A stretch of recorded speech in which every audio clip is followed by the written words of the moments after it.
crack the crystal too?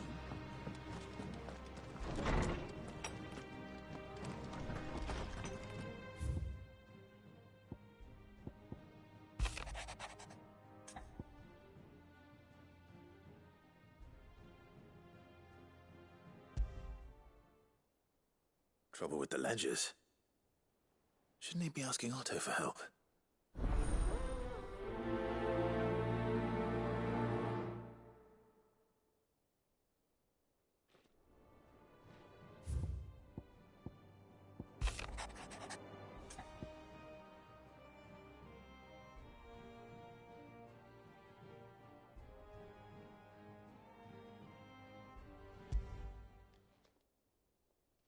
Hopefully it's nothing.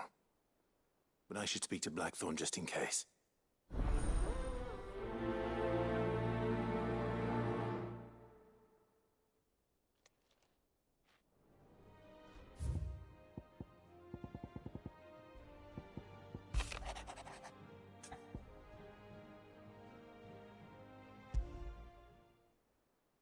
What could be wrong with Torgor? He seemed well enough when I last saw him.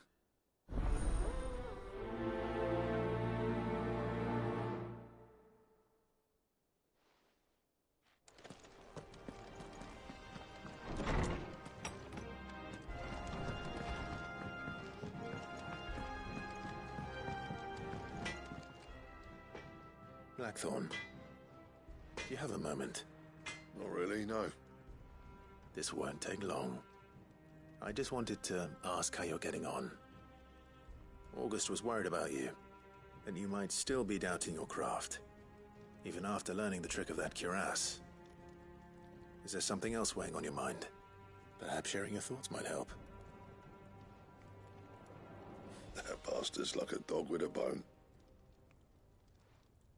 Still, you've got a keen eye, I'll give him that. He's just, well, Karen showed me something. Something I've never seen before. And that was? A sword. An odd-looking thing with a single-edged blade. The metal itself wasn't anything to write home about, but fuck me, the edge on it. You could slice a man clean in two with a weapon like that, and he'd be halfway home before he even realised he'd been cut. So that's what's troubling you? No. Not troubling me exactly. More distracting. Can't stop thinking, how do you get an edge that sharp? It's driving me mad. And if you knew how to do it, we could arm the curse breakers with even better blades. That's about the size of it, yeah. I'll see what I can find out. Sharper swords are always welcome. And we can't have our master blacksmith being distracted. You're a soft touch, you know that. But I can't say I'm not grateful for it. Good luck, eh? Thank you.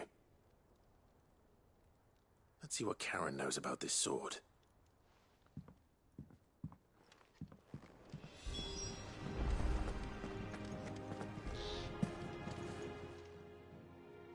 You're looking well, Karen. What do you want? Out with it.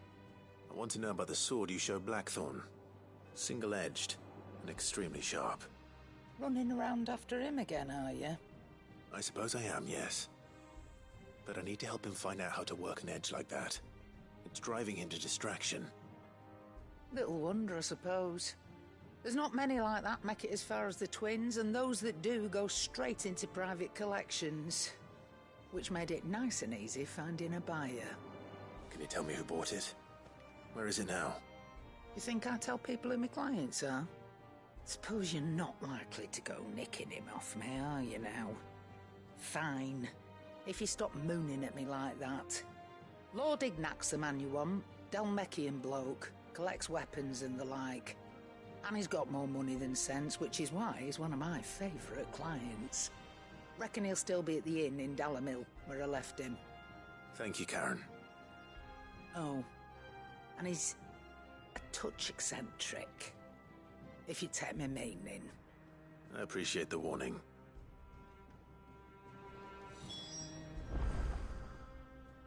I got your note. You think something's wrong with Torgor? So you can read. Congratulations.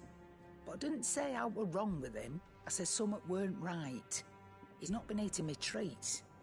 He used to love cracking the bones from Molly's boiled brown, but now he won't so much as look at 'em. Didn't like him. Which is why I'm of a mind that his mind's on summat else. You've not been working him too hard, have you? No harder than usual. Is that it, boy? Do you need a rest? What was it you said he was? A frost wolf? That's what the lawsman seems to think. Then maybe this all has something to do with whatever it is that's woken inside him. I suppose things have been different since Rosalith. Perhaps Hippocrates knows something. Instead of everything, you mean? Perhaps.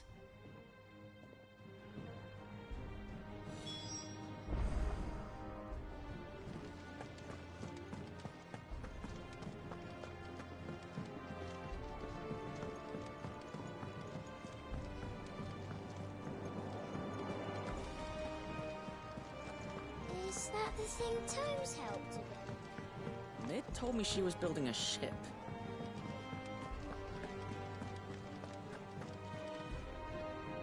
Clive, did you get my letter? That's why I'm here. Shh. Otto won't be listening. Is this better? A little. Listen, I've some bad news. It turns out the hideaway may be slightly behind in its payment to certain lenders, and it's maybe my fault. But I swear to the goddess, I thought I had the numbers square.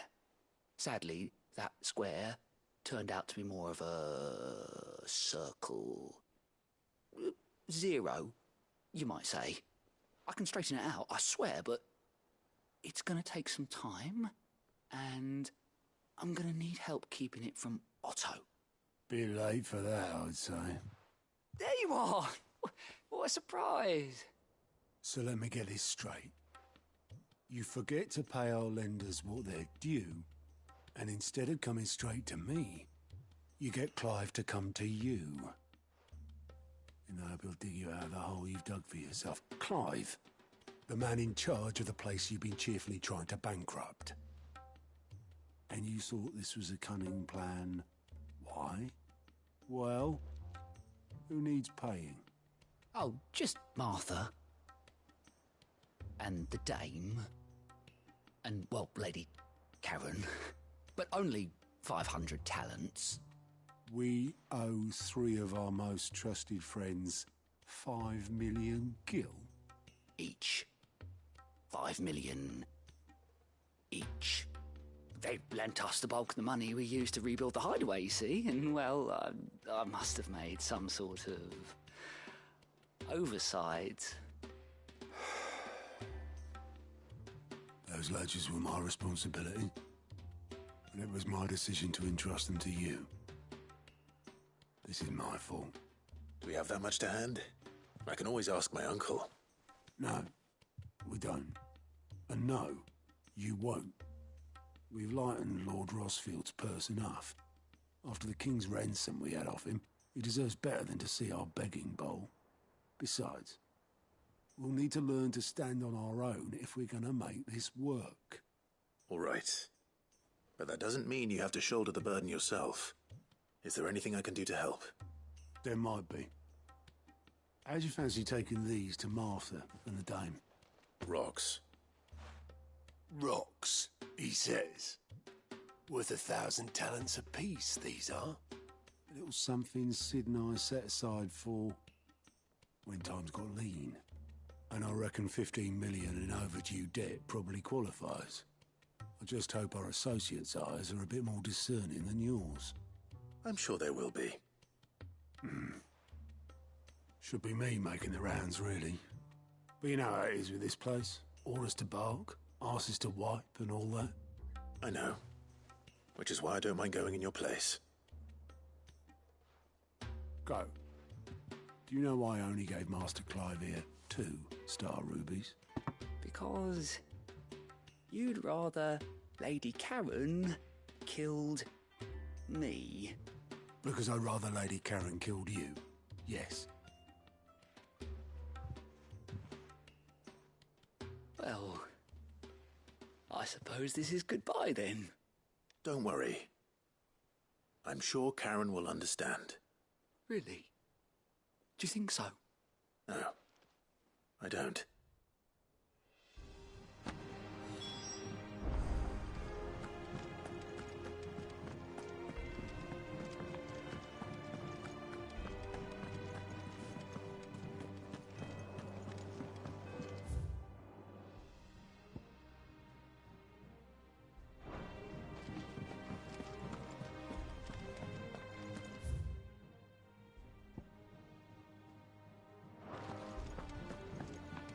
Ned told me she was building a ship.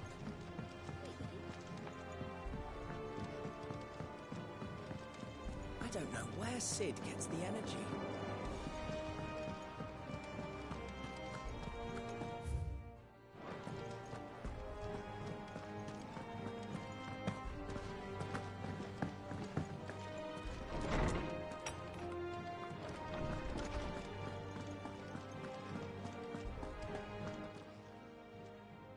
Oarsman, I need to ask you about Torgal. Something's not right with him. He isn't ill, is he? I don't think so. But according to Lady Karen, he seems to have lost his appetite, which is certainly a new development. She says he's hardly been touching his bones of late, and she believes it may have something to do with what happened at Rosalith Castle. I rather think she might be right, though not about his appetite. All canids are instinctively inclined to crack open bones for the rich marrow that resides within, and I see no reason why a frostwolf should be any different. Accordingly, I suspect it is not a lack of appetite that afflicts Torgal, but a surfeit of it. If we assume that his newfound magics require additional nourishment to sustain, it may well be that the bones Lady Karen is accustomed to providing are no longer sufficient. Frostwolves, after all, habitually prey upon far larger animals, whose bones may yield altogether different nutrients. As to where one might find a suitable substitute, some antelopes that graze the meadows of eastern Rosaria have been known to grow to a size more than double that of their lesser cousins. I don't recall ever seeing any that large. And little wonder. The oldest and largest such creatures rarely leave the safety of the highlands for fear of predators. The last elder antelope sighting I recall hearing about took place near Cressida, and that was long before the village was abandoned. Even so, it seems like a good place to start. Good hunting, Clive.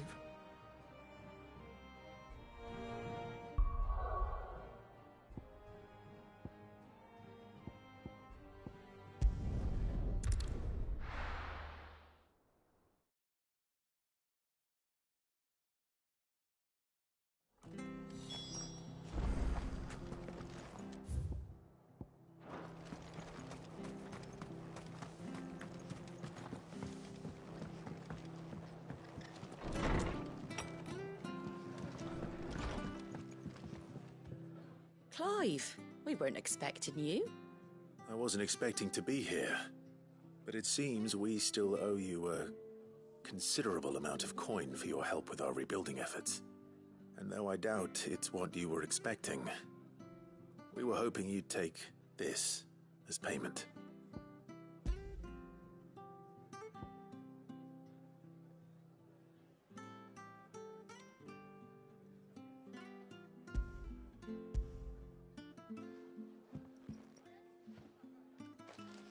A star ruby? I can't accept this. It's worth at least twice what you owe me. More if you can find yourself the right buyer. Think of the difference as interest. Interest? If word got out I charged that much, no one would ever borrow from me again. Anyway, why are you the one here asking me about this? I'd have expected Otto. Bit much sending the Lord Marquis out to settle your debts, isn't it? The old goat working himself to death again. Something like that. Most days I think he's the only reason the hideaway's still standing. Same as always, eh? Back when the place was nothing but a twinkle in the eye of a recently retired Lord Commander, Word is he was the first one Sid reached out to. Probably knew that without his strong arm and level head, the idea would never get off the ground. Sid may have been the face of the hideaway, but Otto's always been the backbone. And when Sid passed away, we were all worried that would be the end of it. That Otto would just give up. His death was hard on everyone. But it must have hit Otto hardest of all. But he didn't give up, did he? Quite the opposite, in fact. If I recall, he was the one who nominated you as Sid's replacement, and rallied the rest around you. I reckon what he saw in Sid, he saw in you too. And don't we all? Doesn't hurt that you're half as stubborn and twice as handsome, neither. That, and you keep good company. I suppose I do.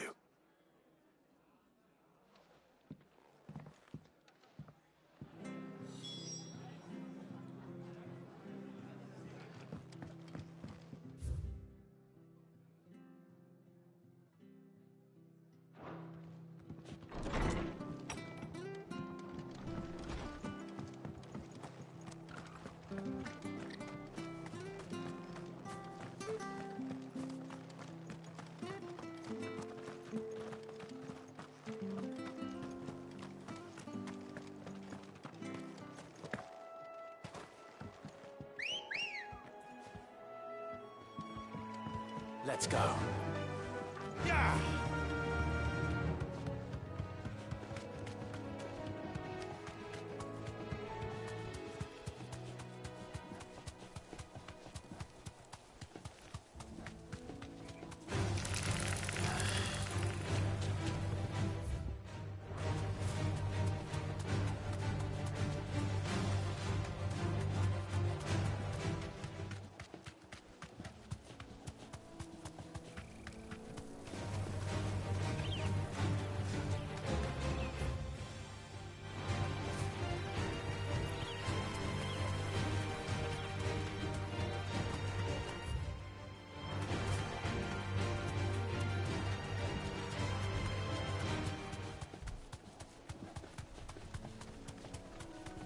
Well, it's certainly quiet.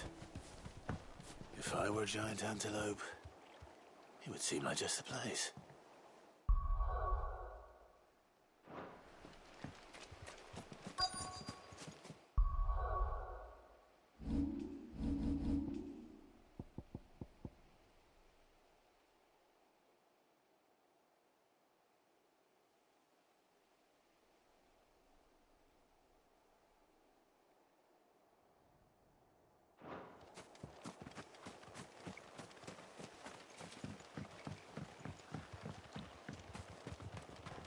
I doubt we'll find one bigger than that. You hungry, Torgal?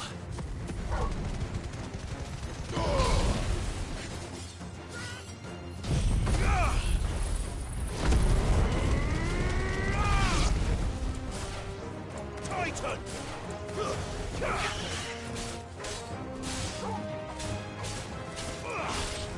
All yours, Torgal! Now, Torgal!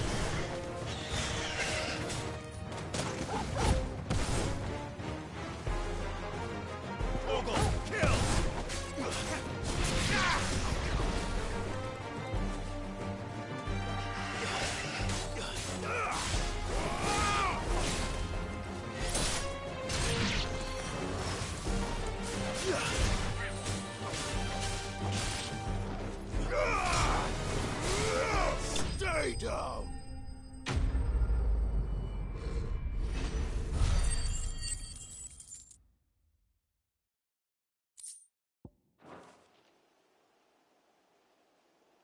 Now,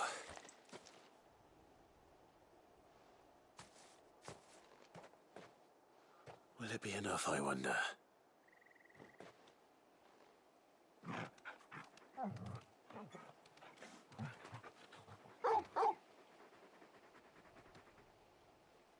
I say that answers my question, which means we owe the lawsmen our thanks.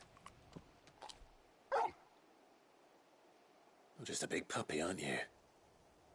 A very big puppy.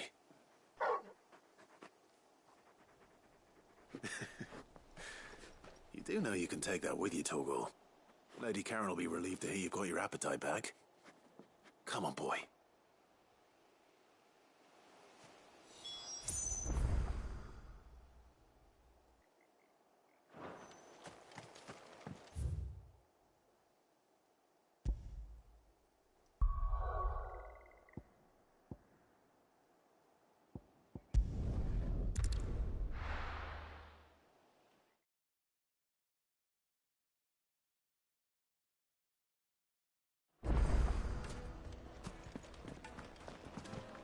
People take notice of wealthy men. Shouldn't be too hard to track down Karen's collector. The St. Drake's Fang is gone. The whole Mother Crystal gone. What are we gonna do? Calm yourself.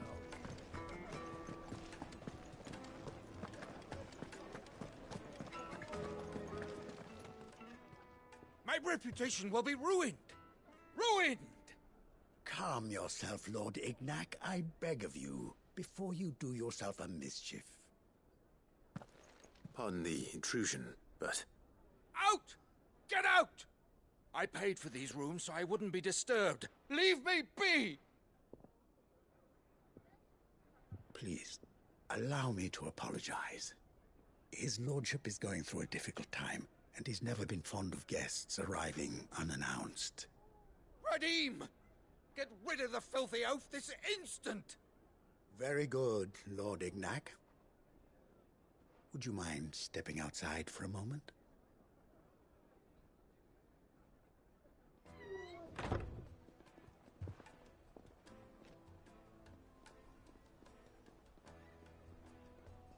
I'm sorry if I've caused you any trouble.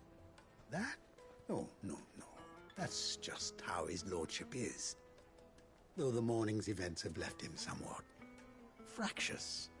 He has been dispossessed of his luggage, you see. The thieves also made away with a considerable amount of coin. Coin the innkeeper will soon be keen to collect. I don't suppose a certain blade was among the stolen items. A single-edged sword. It was purchased from a merchant friend of mine. Ah, you know Lady Karen. Yes, I'm afraid it was. Then I'll retrieve Lord Ignac's luggage. But I have one condition. You have but to state it. You are welcome to anything that is within my power to grant. I want an audience with Lord Ignac. A few minutes should be enough. Then I'll be on my way. A condition I would be a fool to refuse. Of course, you shall have your audience. I don't suppose you saw where the thieves went. I did not, no. Though some discreet inquiries made on his lordship's behalf mean that I know where you might find them. The bandit's bed. Every ill-gotten coin in Dalamel is said to pass through that disreputable corner of the Valcroy. And that's where I'm heading. I shall speak to Lord Ignac in your absence, and arrange for an audience upon your triumphant return. That will be very kind of you. Farewell, and best of luck.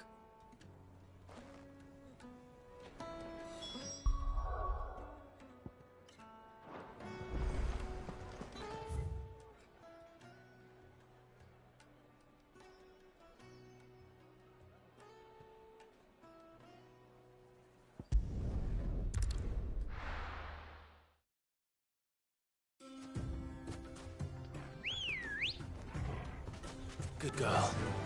Faster!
We've got company! Come on, lads, let's tear the bastard's head off! To me, Flames!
This must be Ignac's luggage.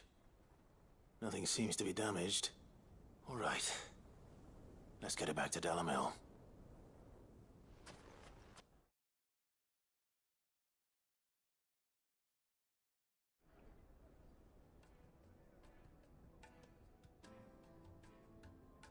I hear I have you to thank for the return of my effects. What shall I call you, my good man? Wyvern. Glad to make your acquaintance. A formidable name indeed. Well, Wyvern, I appear to be in your debt. Redeem here tells me you wished for an audience. Is that all? A few moments of your time should suffice, yes. You're a peculiar fellow, Wyvern. All right, speak. Master Wyvern was wondering if you could tell him about a certain single-edged sword you recently acquired. Oh, a true work of art, that one. Karen drove me hard on the price, but I would have sold her Radim here to get my hands on that sword. It was made in the Outer Isles, far beyond the Twins, and is used exclusively by the practitioners of a unique school of swordsmanship. They believe no combat should ever exceed a single strike, and hone their blades to such perfection that none ever does. Each sword is made for that one perfect stroke, and for that stroke only. They crack upon a second blow. There's a brutal sort of beauty to it, really. But how do they hone such an edge? Fine question. Why, they use a whetstone, of course. Whetstones, rather. A whole array of them, ranging from the coarse to the fine. 10,000 licks with the sharpening stone, then 10,000 more. But it is the final stone which lends the blade its legendary sharpness. A mineral quite foreign to this great realm of ours. And that is the key. The secret ingredient. Wyvern, it occurs to me that my little lecture is hardly equal to services rendered. Take this, together with my regards. The very stone of which I spoke, far rarer among collectors than even the blade itself, and a far more fitting payment. Thank you. Pardon the intrusion, my lordship. However, it is long past time we prepared ourselves to depart. So it is. I am locked in bitter competition with a rival collector of curiosities. I am one step ahead of the unscrupulous scoundrel, but he is hard at my heels. And there are many other collectors out there. Too many to count, but only one do I consider my nemesis. Lord Byron Rosfield. And is a perennial thorn in my side. I can imagine. Farewell, Wyvern. May our paths cross again. Radim, we mustn't dawdle.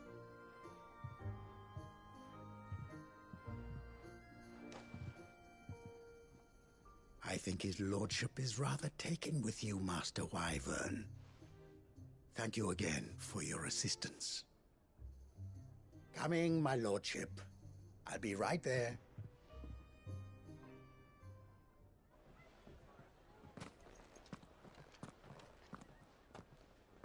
Trust Uncle Byron to find such an interesting rival.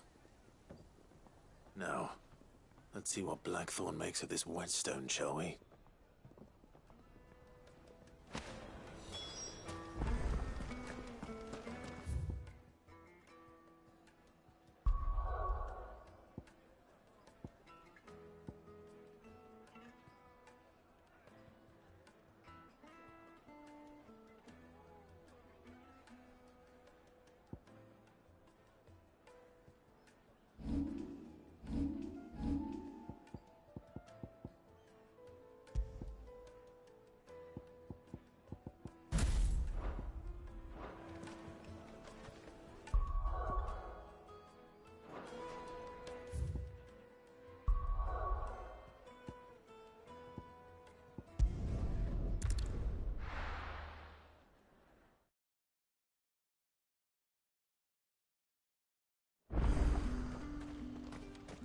There's talk.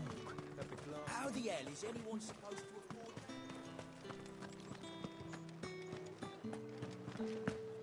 Citizens are free to come and go as they please. Did you hear? The gates to heaven. I want to see you. What am I going to do without sweet water and oil of talc? Still no caravan from the Dominions. Milady, I come bearing gifts. Gifts? Whatever is the occasion.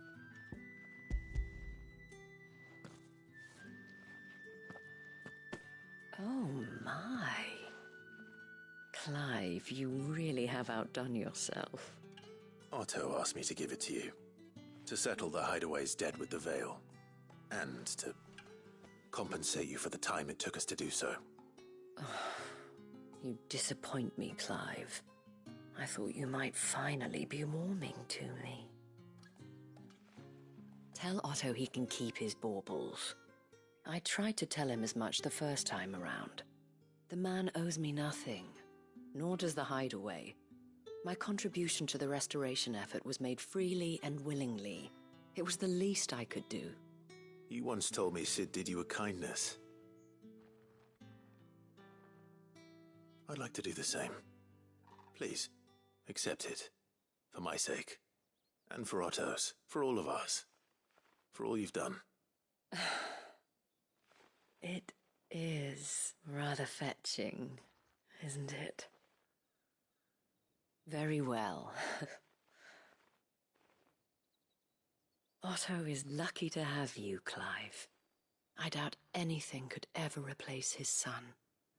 But you and the others at the Hideaway are the closest thing he has to family. Otto had a son. Long ago, yes.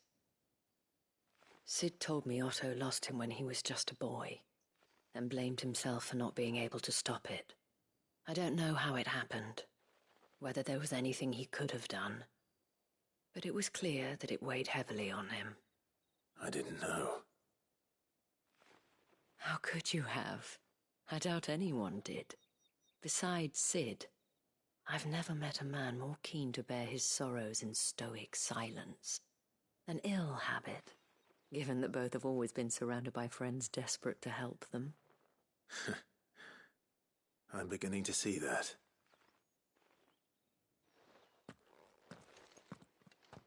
Gob will want to know the stones were delivered. If he's still with us.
Tomes helped a bit? Mid told me she was building a ship.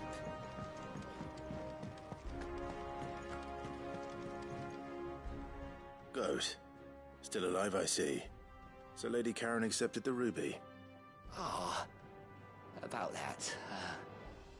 I tried my best, but she was just too stubborn to take it. She threw it right back in my face, in fact, and told me I could stick my stupid stone where the sun don't shine. Karen refused payment. I hope it wasn't something I said.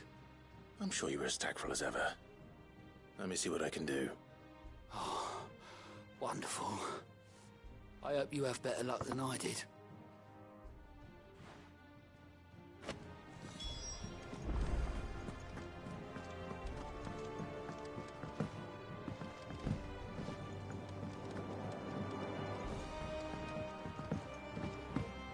I don't know where Sid gets the energy.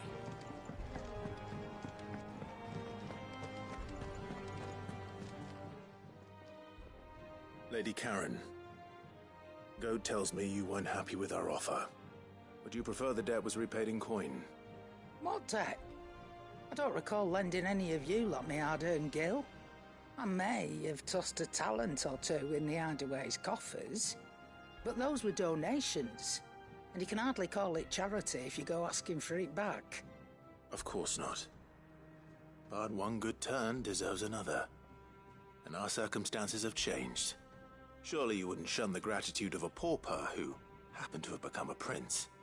Oh, so you're a prince now, are you? Fine. But I'm selling it and taking what I'm owed, then you're getting the rest whether you like it or not.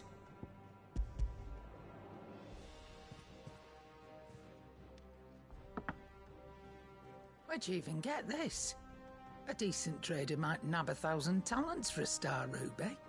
A canny one, meanwhile, might claim it were nicked from the belt of Sid the Outlaw himself and ask twice as much. Might be I already have a buyer in mind. Might be you even know her. A fine continental maid whose beauty's only eclipsed by a guile in commerce. You wouldn't mind, would you? Not at all. Just be sure to tell her that it's always a pleasure doing business.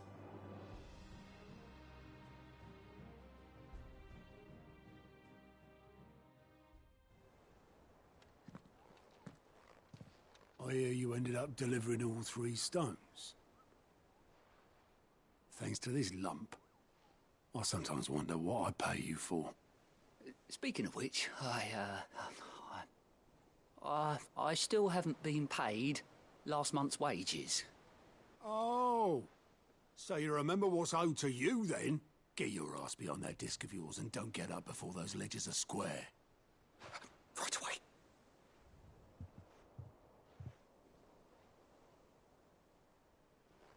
I've seen that before. You have, yeah. Plenty of times. It was the only goblet Sid ever used. Either out of habit, or because the filthy sod couldn't be bothered to find a clean one. I knew so little about him. Like most people. Martha and the Dame both seem to have fond memories of him. I bet they do. How long did you know Sid before he... Before he died. 20 summers, give or take. Back in the day, I was a purser on a trade ship, which is where I met him. He bought passage to... I forget where.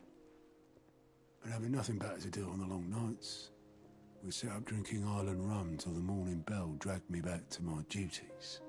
Quit my post not long after that. On account of making a fine maiden's belly fat. But me and Sid stayed close, promising we'd one day sail the seas again. That was before fate stepped in and said she was having none of it. The magic woke inside my son soon after his first name day, and there was no hiding his knack. Couldn't you and your family have... My family were the ones who summoned the constable, wanted the monster taken away. I couldn't turn my back on him. Forget what I felt And I couldn't for the life of me understand how they could. Luckily, Sid was of the same mind as me. It was him who stood beside me when all I wanted was to tear the whole world down. Him who cried for me when I had no tears left of my own. Him who swore he'd do everything he could to stop it from happening again. And he was true to his word, too.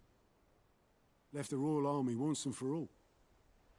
His ranks, his ribbons, gone. Just like that.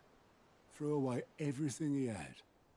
All to right a wrong that no one else had the courage to face. I knew then I'd follow that man to the ends of the earth.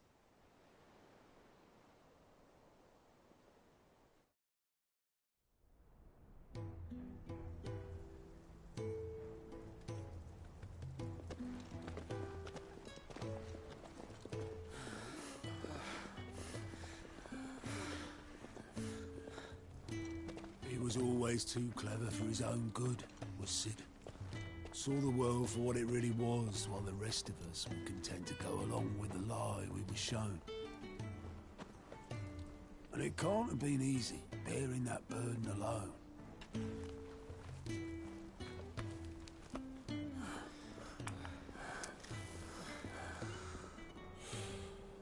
But he didn't let it stop him. He never lost faith in what he believed was right. And that gave us faith in him. Faith he'd steer us true. So I swore to myself that I'd always be right behind him, ready to catch the stubborn sod, if ever he should fall.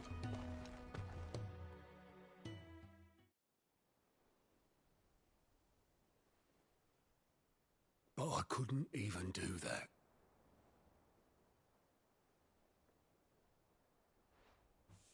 Ignore me. Just the ramblings of a tired old man.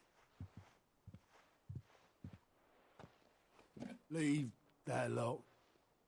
I'll tidy it up in a bit.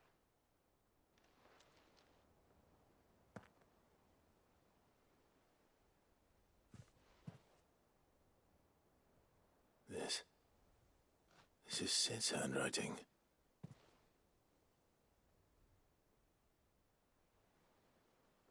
Dear Otto. I may be drunk, but I wanted you to know this place would be fucked without you. Love you, you grumpy old sod.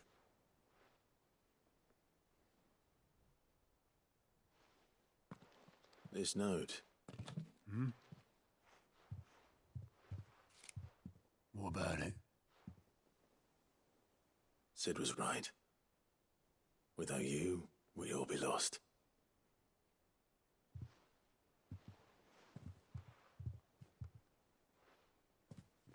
He should have bloody well said so then. Just once. Before he went. But then, why would he? Him, or anyone? I'd only have told him to piss off.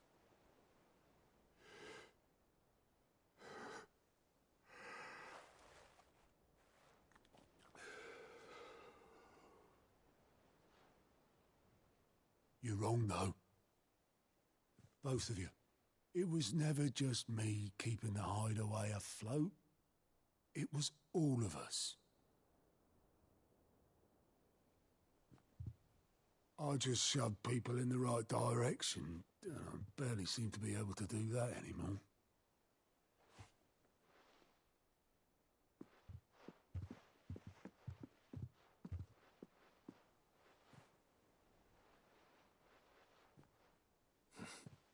Would you rather go at the helm? Well, maybe I've got a few more years left in me. I'm going to hold you to that, Otto. Before you go, Sid would have wanted you to have this. But that's... This'll do me just fine.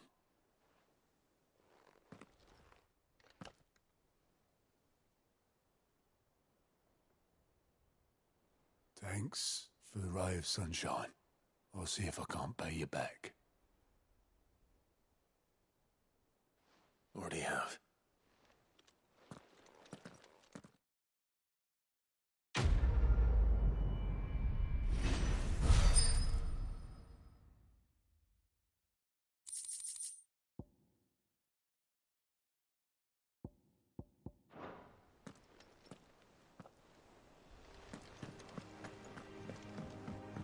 Mid told me she was building a ship. Is that the thing Tomes helped to build?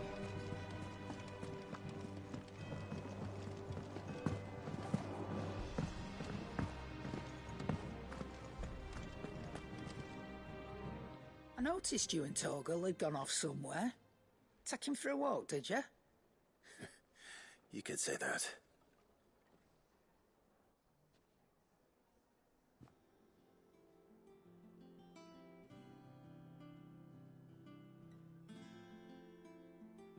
So, Molly's leftovers weren't good enough, eh?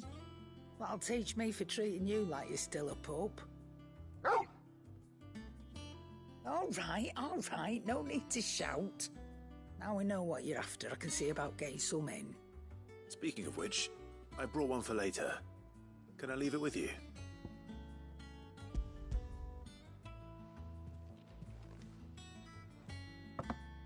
You can, aye.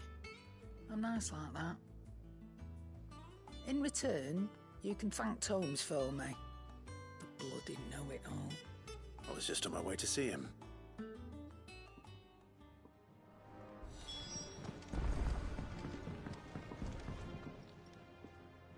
Sorry for the wait, but hopefully you'll agree it was worth it. You learned something about that sword, then? I did better than that.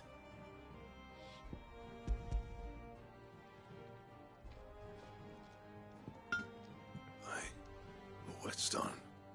Yes. But not one you'll find anywhere in Valisthea.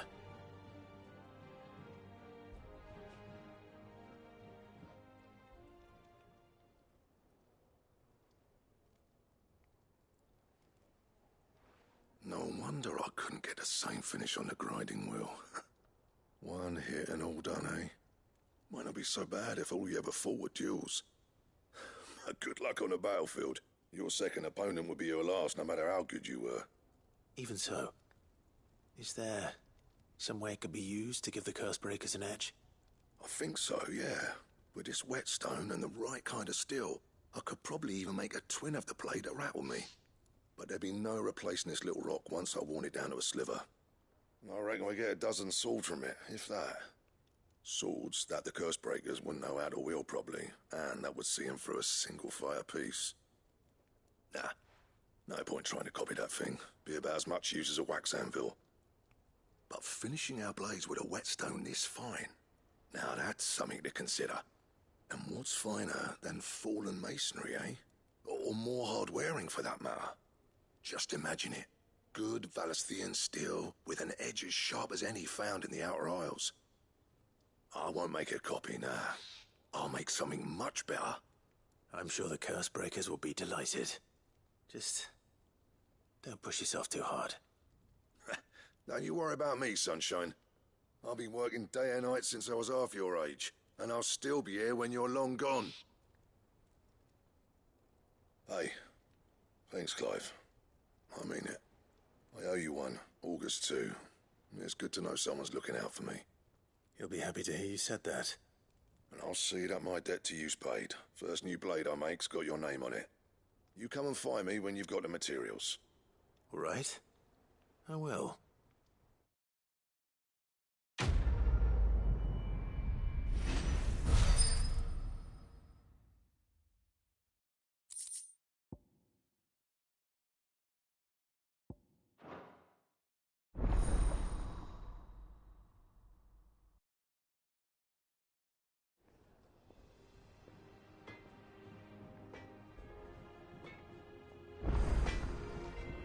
What'd you need?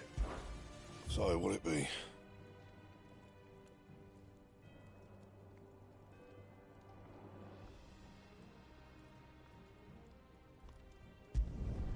Should last you a good while. That it? Fine.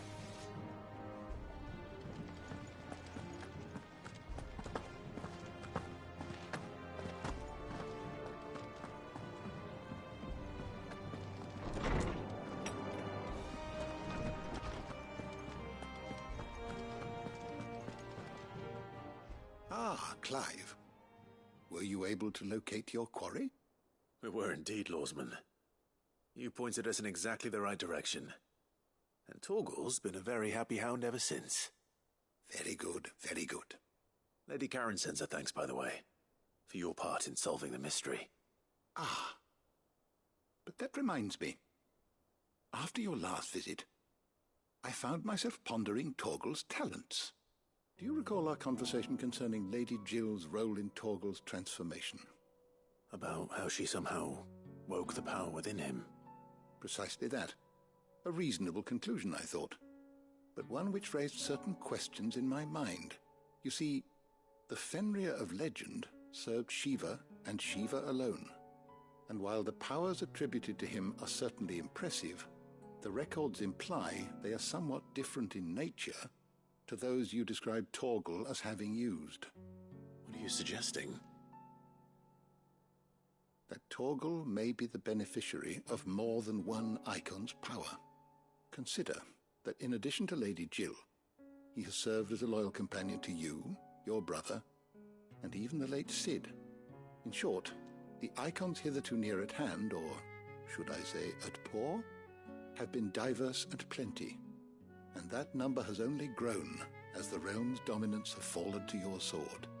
One can but speculate as to how all of this has affected Torgal. He has seemed more fierce of late.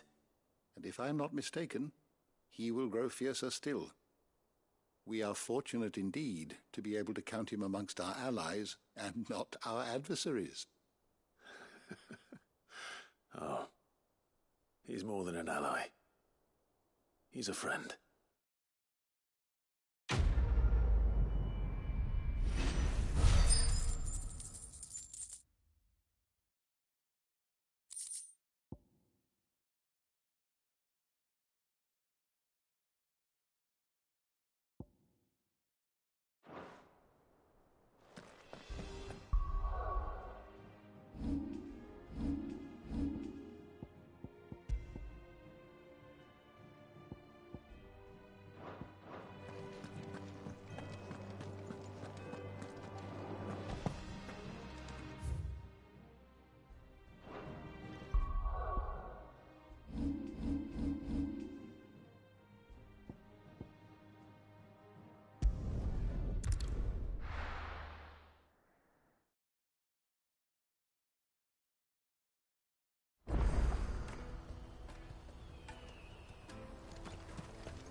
Let me carry your goods.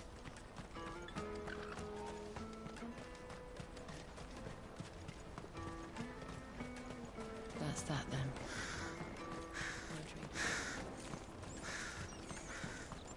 There are no crystals here.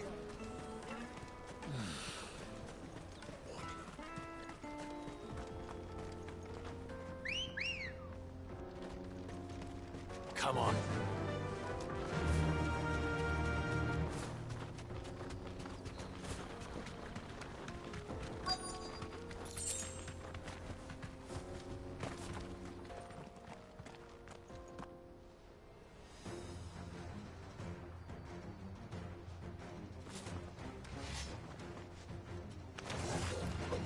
That's the one who's been sticking his nose in our business. You should have minded your own. All yours, Torgal.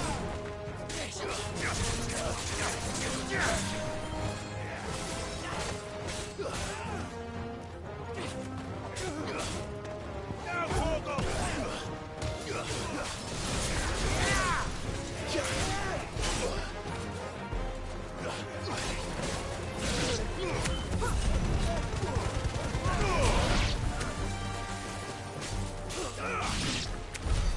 I doubt these were the ringleaders.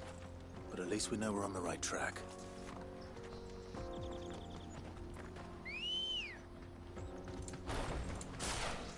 Let's go. Fly, Ambrosia.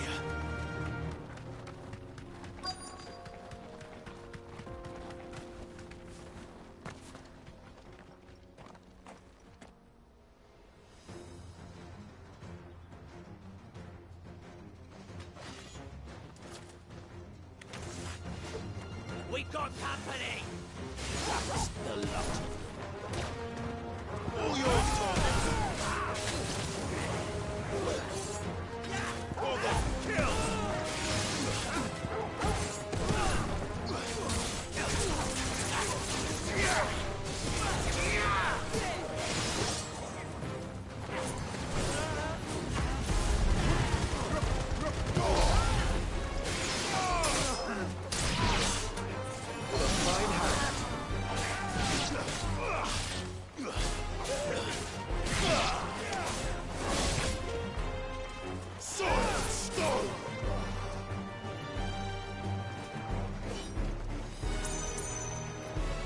All yours, Torgal!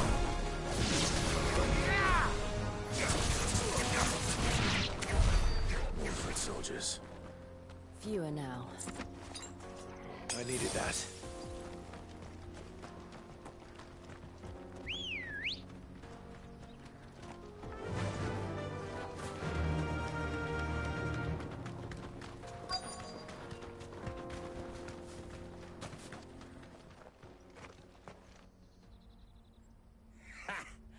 Not a bad haul today, eh? Aye.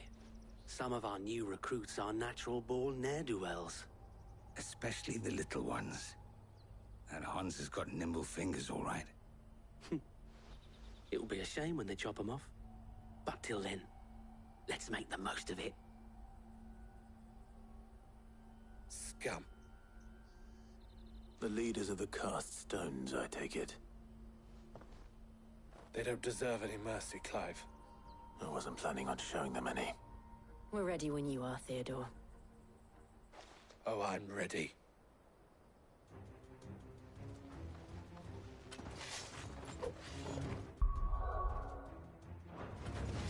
Fuck! It's that guard from Bocklad! Kill him! Kill them all!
And they say crime doesn't pay.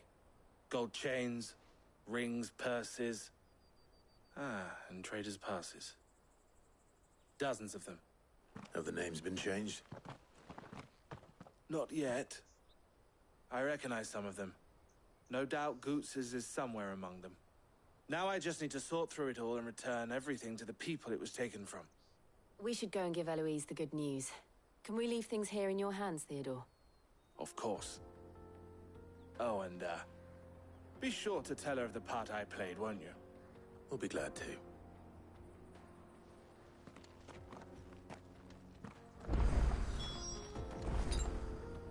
Letter already.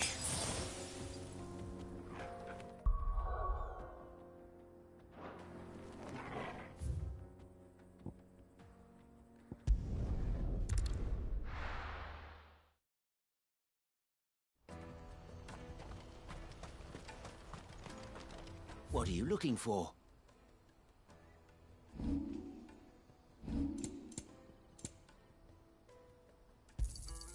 A fine choice. Many thanks. A fine choice. You've a discerning eye.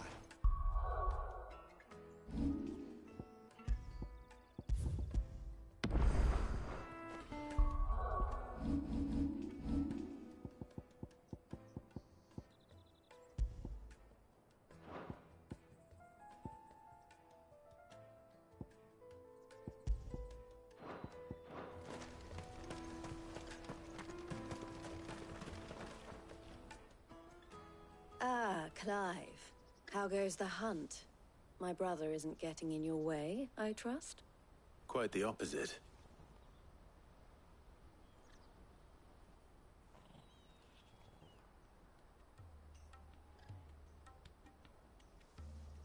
So it was the cast stones who were behind it all.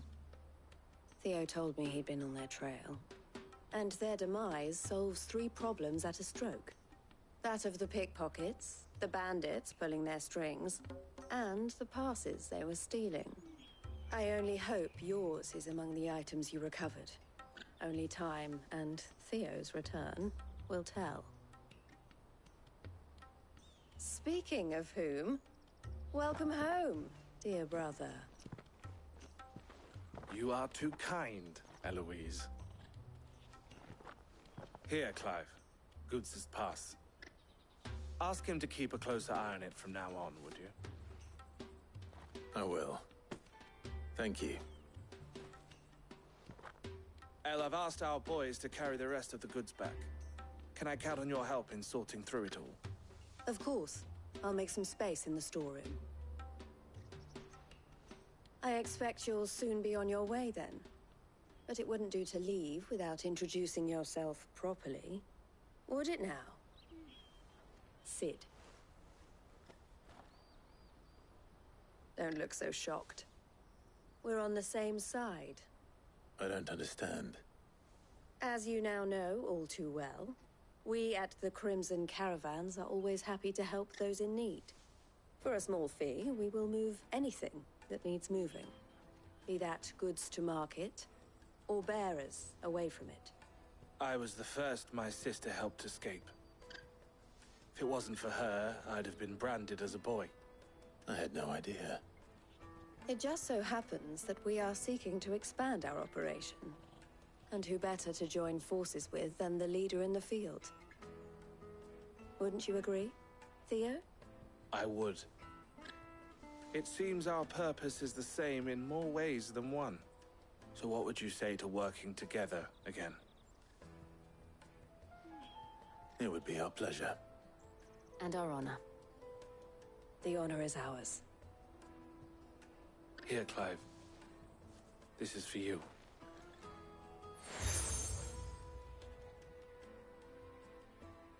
What is it? El has friends in high places, while I have associates in, lower ones. That mark is proof that you're a friend to us both.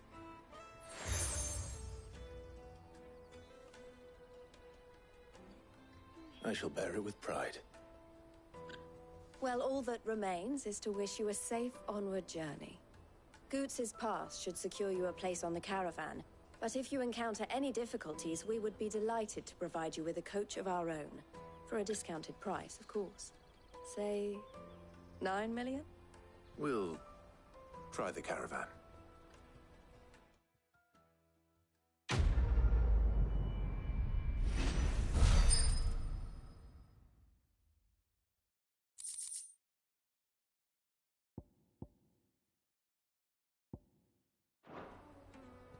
Right then.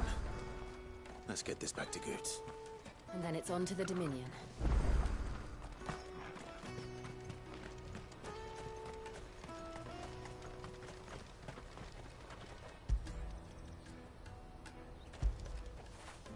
You were right, boy.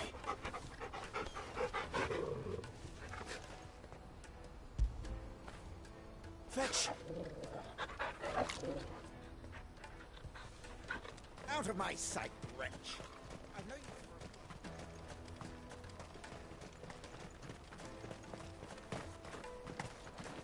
Come on! The caravan stops next. Juicy pears! Slake your thirst! What I really want to be is... Here you are, Goots. Try not to lose it again. Me pass! You found it! Oh, thank you so much. Nan would have killed me if I'd come back without it. I'll have to say thanks to Elle and Theo, too. So should you, Hansa. You and your friends don't have to steal anymore. If anyone threatens you again, you know who to turn to. We do.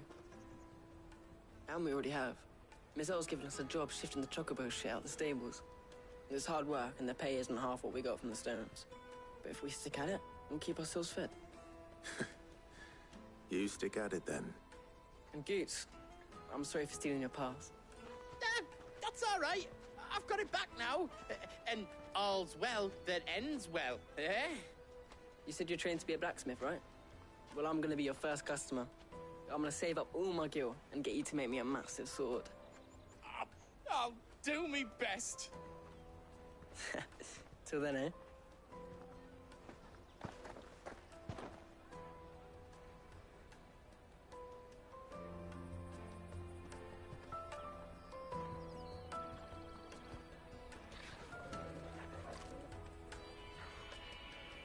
All right. We have a place on the wagon.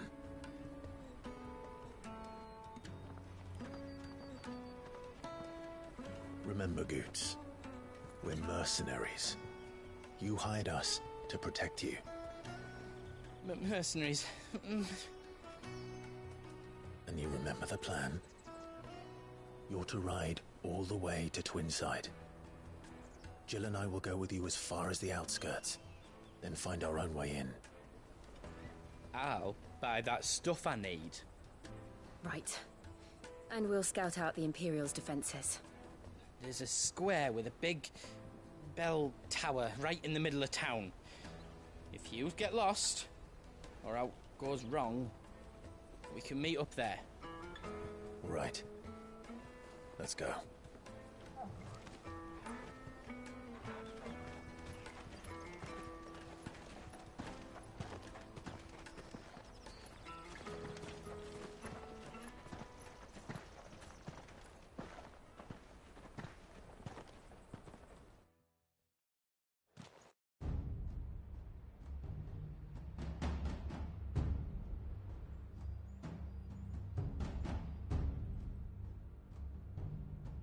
I see. And you're quite certain your father has no knowledge of Ultima? I am. I have no difficulty believing a sinister force has come to exert an influence on Sanbreque. But be that as it may, it is yet to claim my father. For better or worse, his radiance speaks his own mind.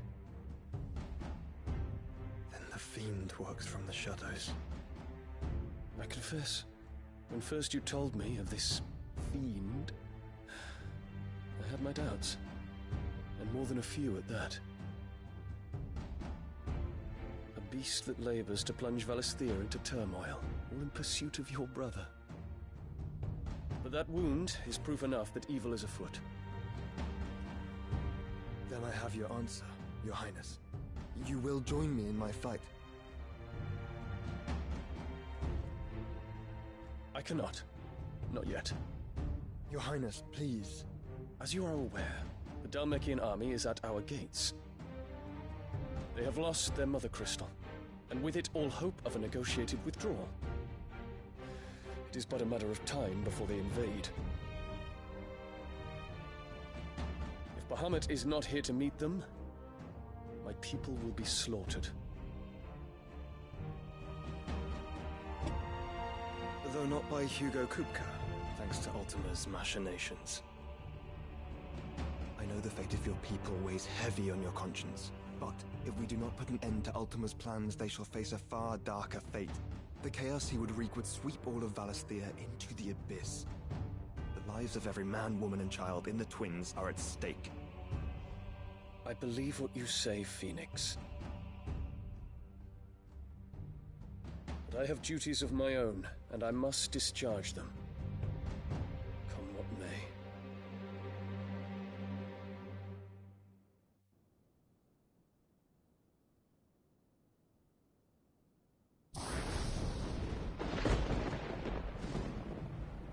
What do you know of my blood?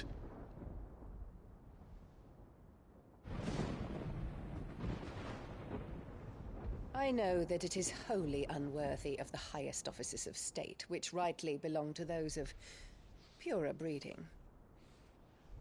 Alas. Your bloodline runs through the Oriflamme gutter, from a whore who weighed her child's worth in gil. Have you threatened my father? Of course not. I merely whispered in his ear that his mongrel son is plotting a rebellion. What? Sylvester listens to the words of his astrologers. And they have ears too. You have been feeding them your lies! Should you remain loyal to Emperor Olivier, his radiance may yet crown your head with laurel, and not with tar. Fork-tongued witch!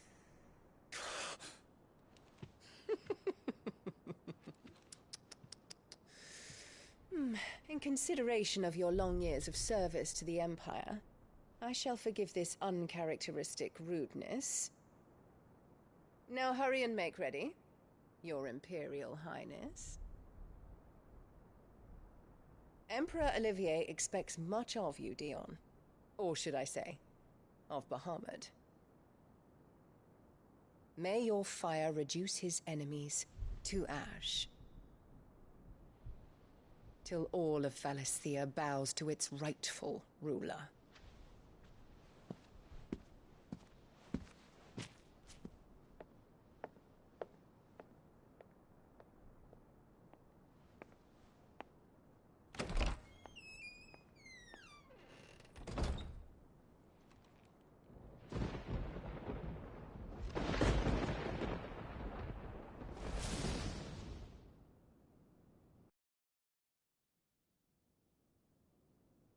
There is another darkness that has taken hold of Sanbreque. And until its grip is released, the flames of war shall spread ever wider, just as Ultima wishes. Forgive me. My family has caused you much grief. You are not her keeper, Phoenix. This is a matter for the Imperial household now, and as a member of that household, it falls to me to resolve it. At such time as that is done, what strength I have shall be yours.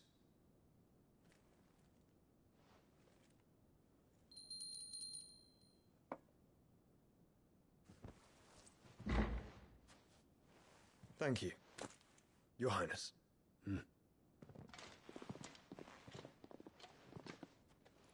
Let us take to the skies together, and bring a new dawn to Valisthea. I should like nothing more.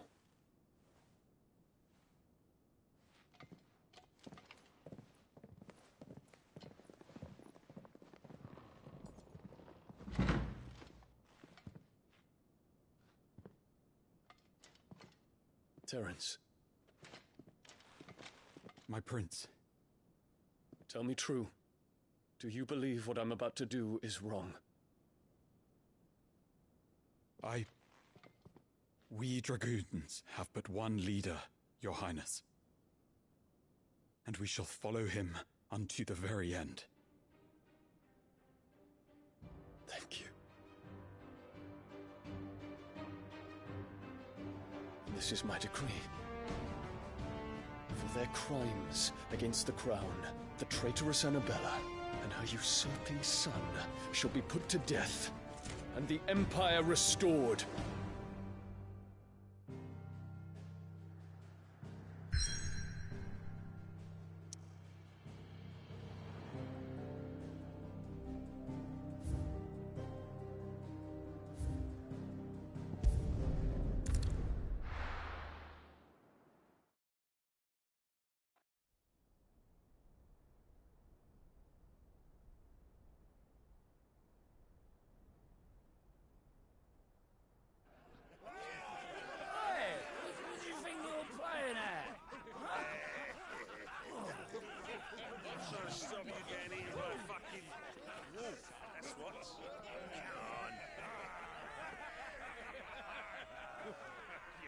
One would never guess that these people stood on the brink of war.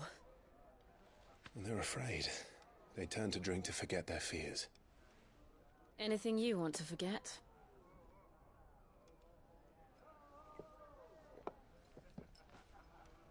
The harbor is empty, and half the market stalls too. The city may seem peaceful on the surface, but it's balanced on a knife edge.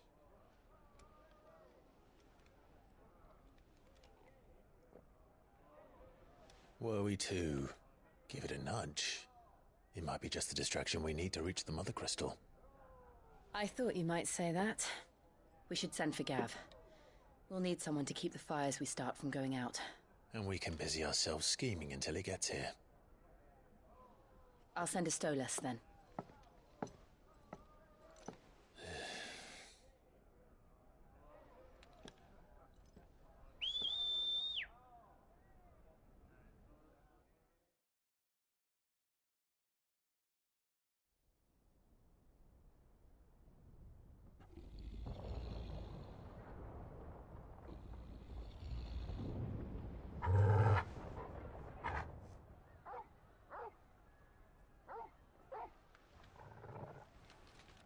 What is it, boy?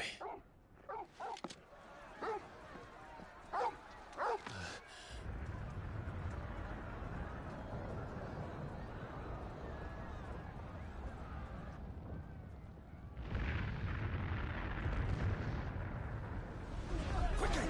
Run!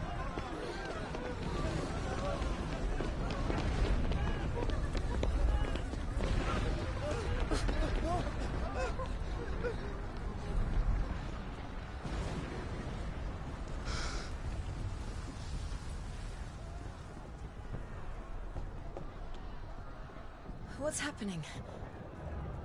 I don't know. Torgal!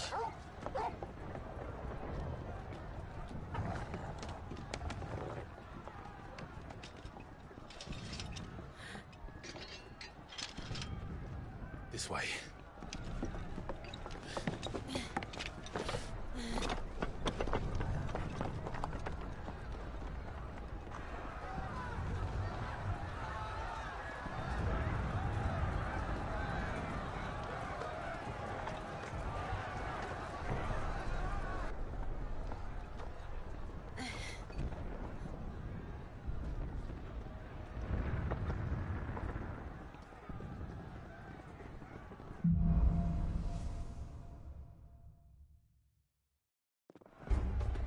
The city's on fire. I'm sure Boots is fine. He'll be making for the square. The one with the bell tower. In the middle of town, right?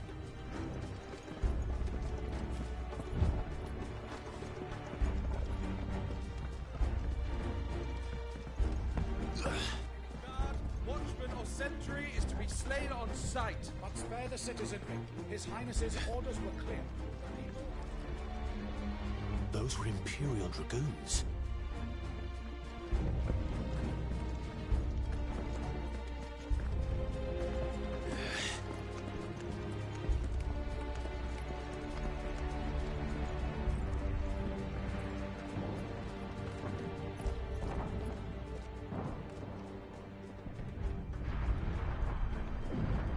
in the hell is going on? Let's go and see. Right.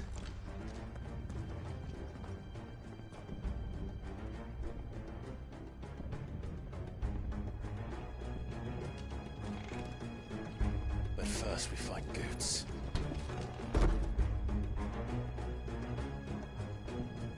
Just hope he's all right.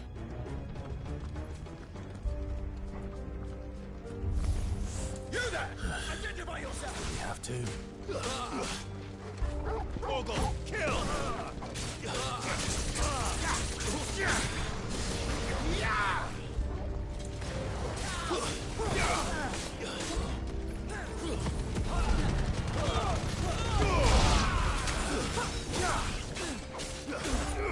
Awaken wins!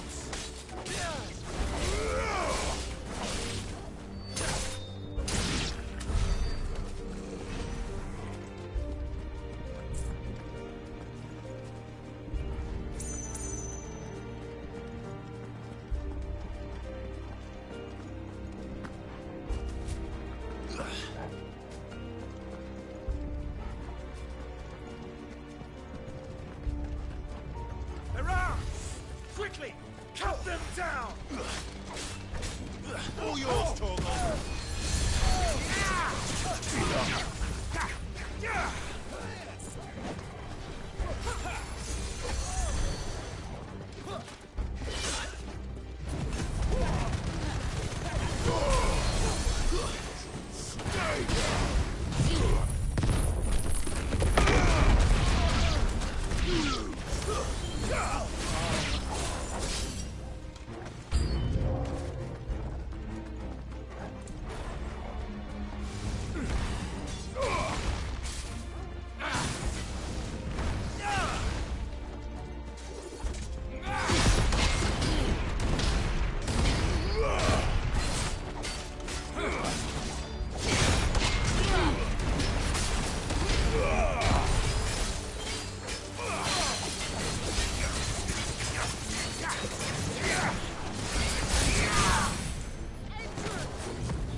There's no doubt about it. They're dragoons. What is this then? A civil war?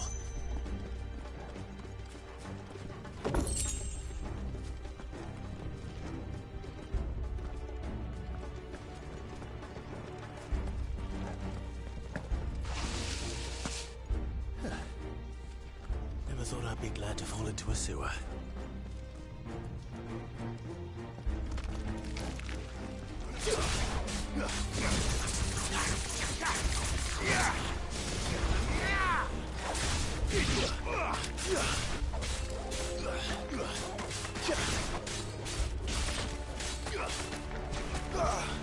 Quite another day.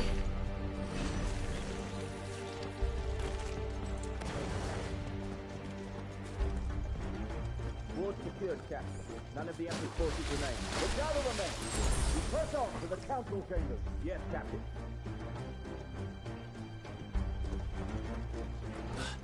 What of the the men and women in the market district. The evacuation is complete, Captain. Good. Then all that remains is to dethrone the Pretender. There it is. The bell tower. Right. Let's go.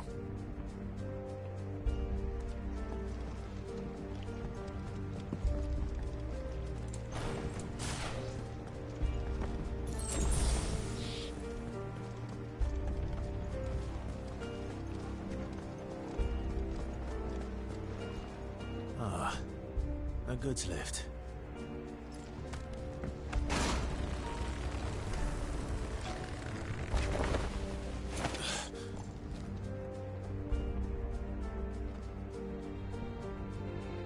Where in Gregor's name did you come from?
Intruders! Soil and Defend stone! the gates!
Highness!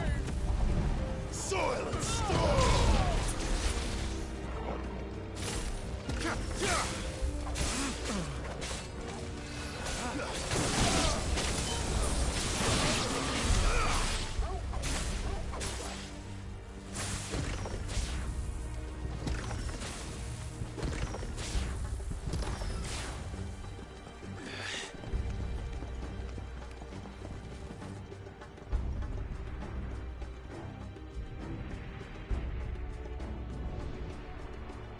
Hold on, kids.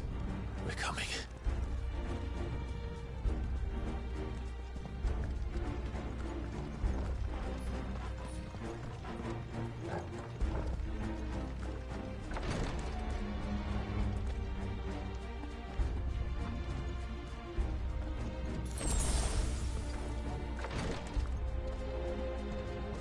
Who goes there? In the prince's name, none shall pass!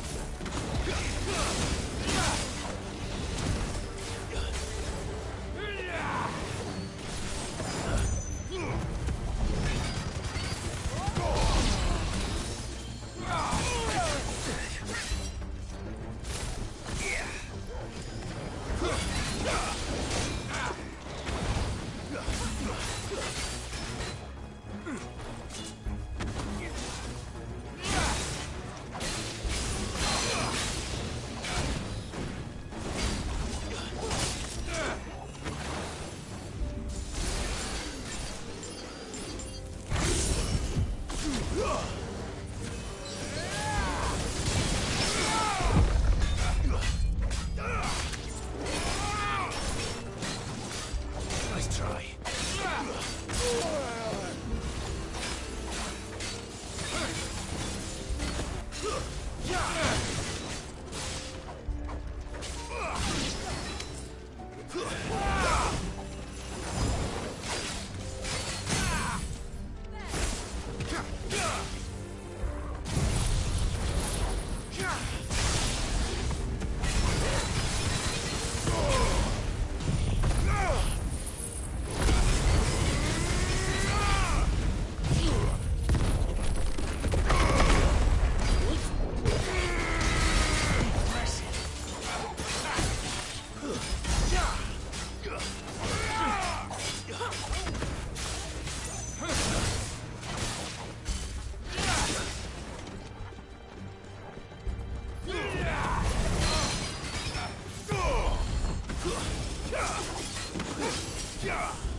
Enemies on the rampart! Kill them!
Can you see him anywhere?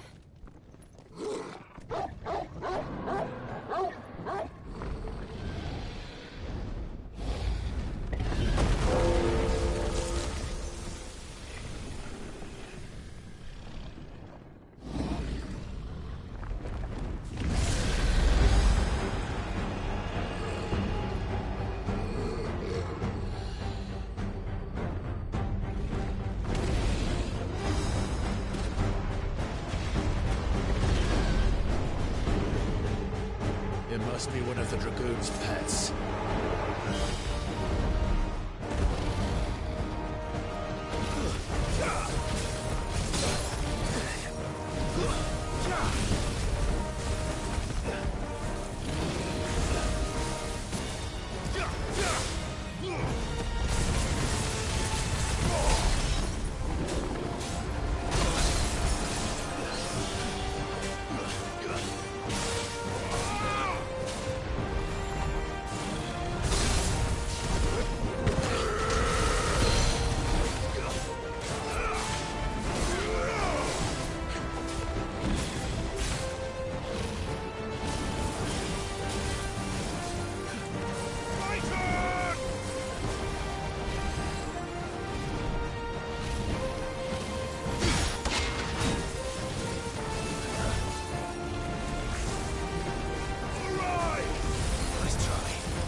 For us. Get ready to move.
Lantern!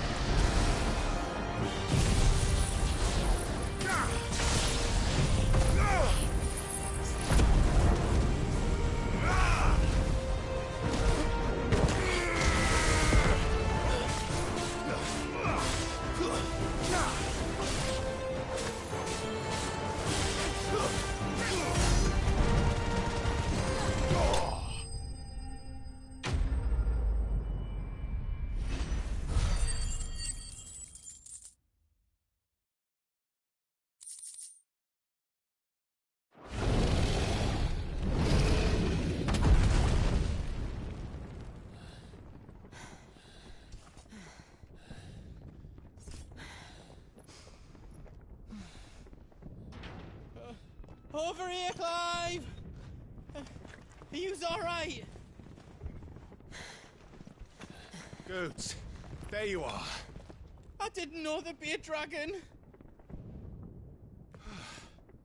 All right. Let's get out of here. Oh! What now? Is that Mother Crystal's heart? What the hell is it doing up there?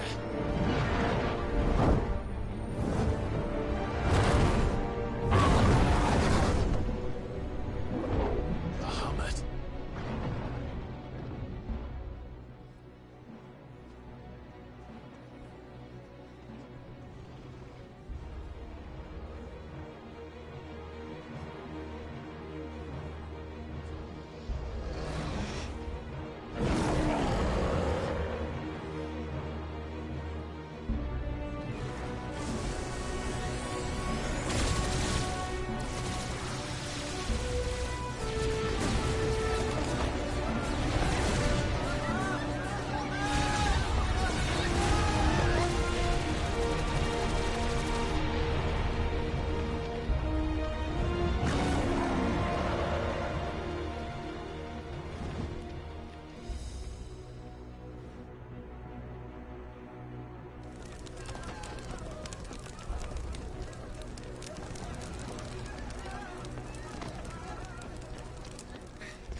Your Highness, don't do this. We must leave. Now, Your Grace, I beg of you. This is not what he wanted. Something's happened. Forgive me, Yoda, but I must put a stop to this. Your Grace!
So, what do we do now then?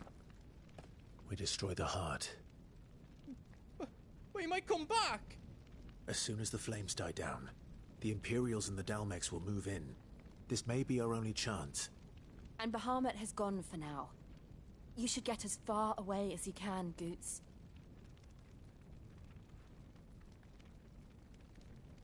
What? And leave you slot in the lurch? I can't do that. If you're staying, then so am I. I packed everything up before I made a run for it, so if there's out you need, just ask. But I won't be giving it away for free. Nana'd never forgive us if I did.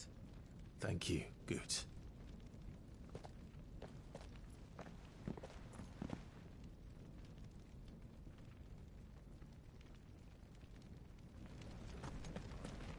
What can I do for yous? Let me show you me wares.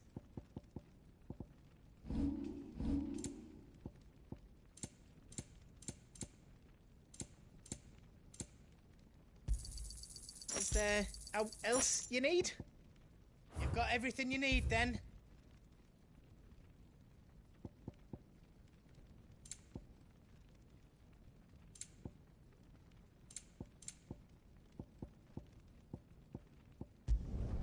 Did I do it right?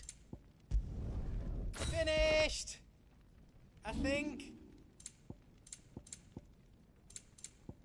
You don't want me to make yours out else?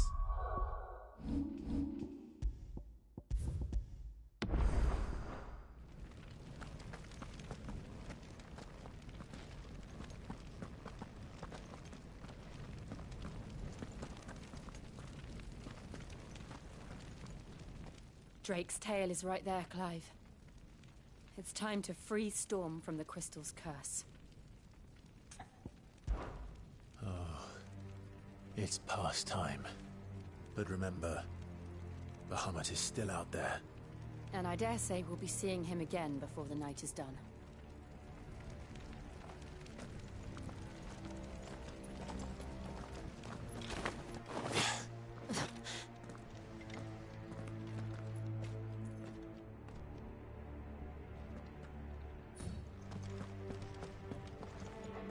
No more roads. We'll have to find our own path. Do you feel that, Clive? Ether.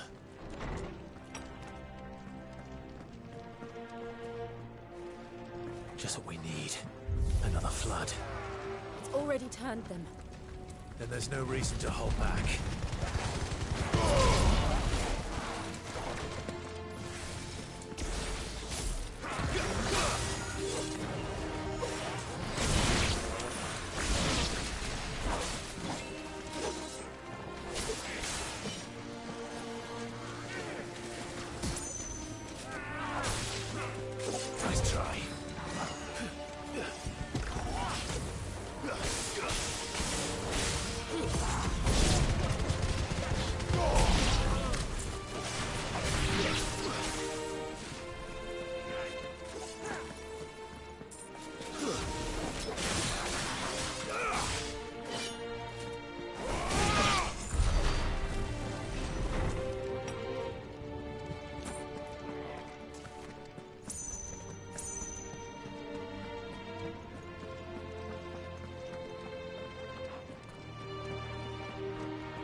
There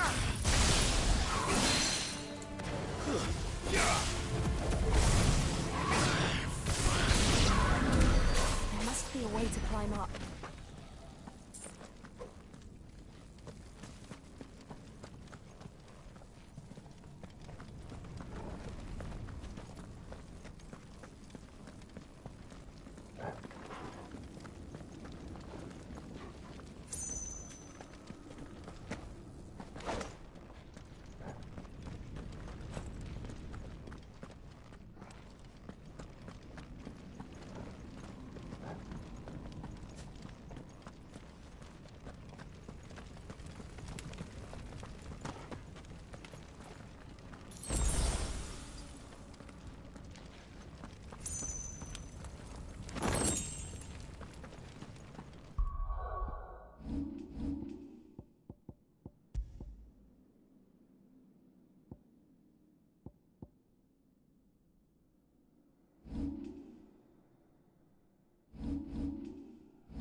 It's too dangerous.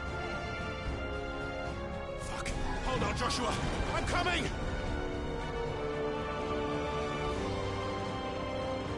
We have to save him. And we will. We just need to keep moving.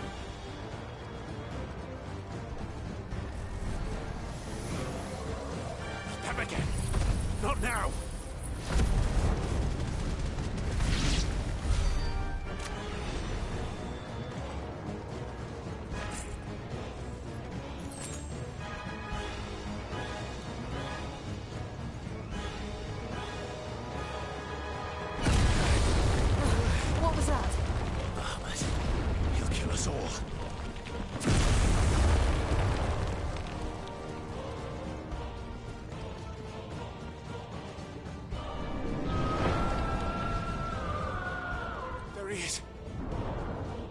Joshua!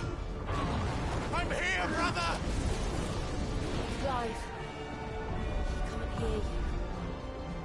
Joshua! They're heading for the heart. Then so should we.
pay for this!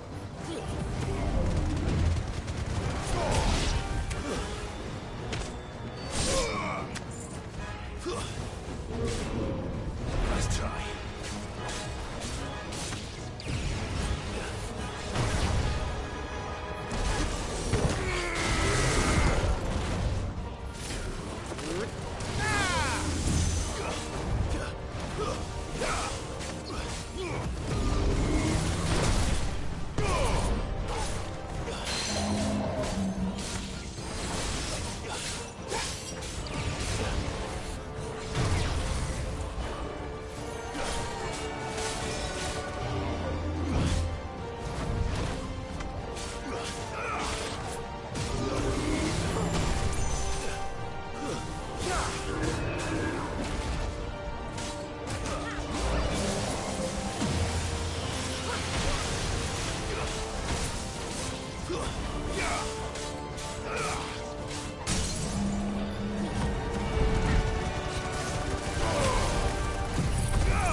Are those the council chambers?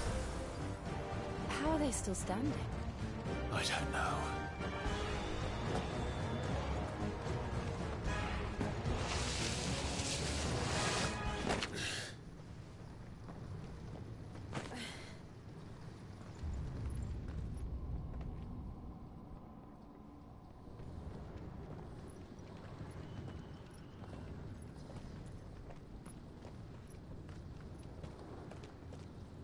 He'll be all right, Clive. He's a survivor. We're getting close.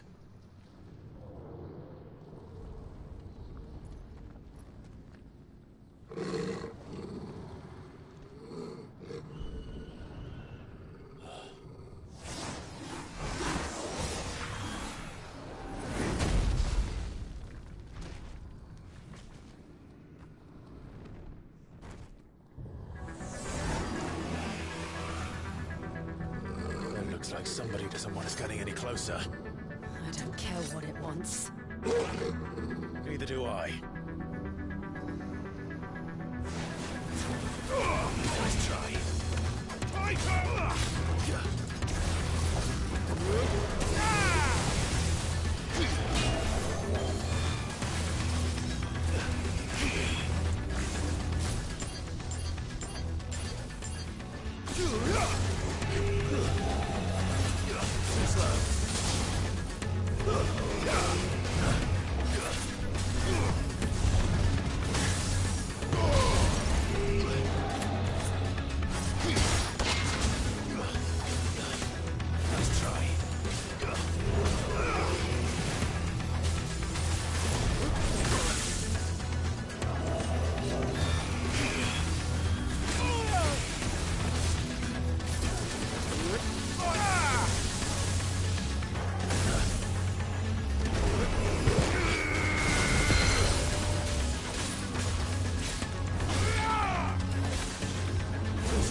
I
don't want to know what that is.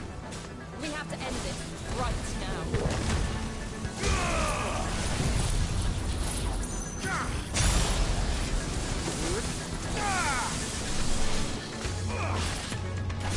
Over here!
These beasts, they're getting stronger.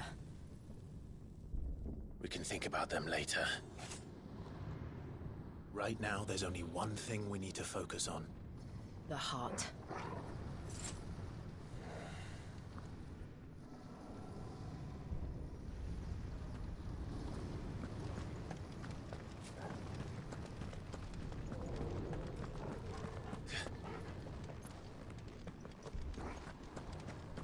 We might be able to get up through the building. It's worth a try.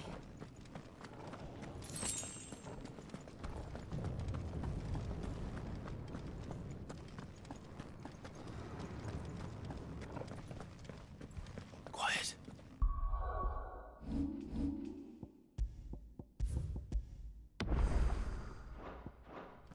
There's someone up there.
someone there!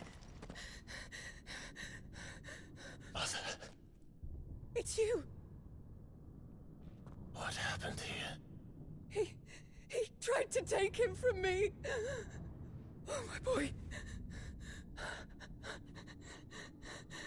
My darling boy. Is this the child you made with the Emperor? Why, Mother? Why did you betray us all? You have no right!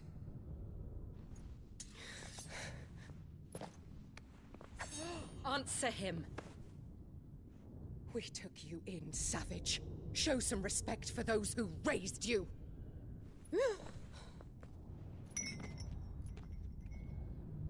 Honorable Elwyn, always thinking of his precious homeland. But what worth is a homeland in a world beset by the Blight? Father did not seek to protect his country. He sought to protect his people. A leader's duty is not to protect his people. It is to protect the source of his sovereignty. The noble blood that runs in his family's veins. So long as this bloodline remains unbroken, what does it matter if a nation falls? One can always found another. Unlike him, I did my duty. I preserved my line. I bore a son of the noblest blood, to whom the whole world might kneel. That is why I gave Rosaria to Sambrek, that I might join my line with the Lesages and birth a savior of this benighted land, blessed by both Bahamut and the Phoenix! You sold your country for a child. Why did he need another? You had Joshua. I had nothing. You were always your father's son, so very strong and bold and daring, and yet you failed to awaken. Would that Joshua had been granted 1/10 of your strength? Oh!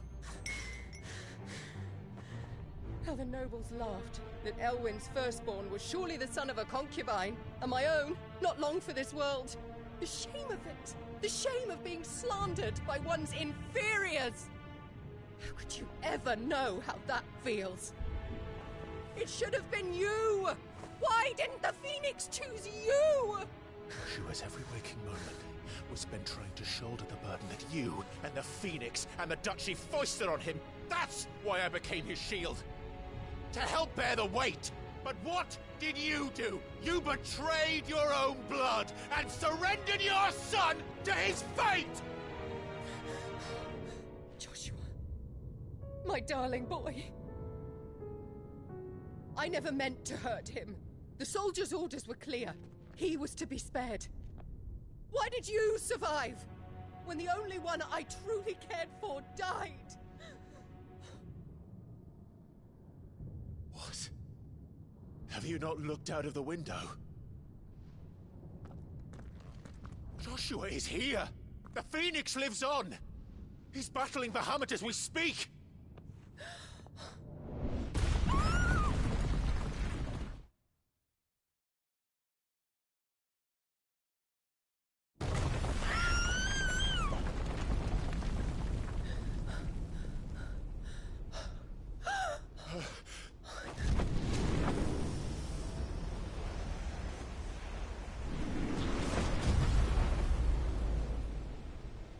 Joshua!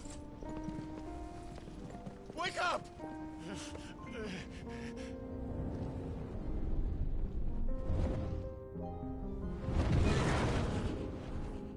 I am a shield of Rosaria.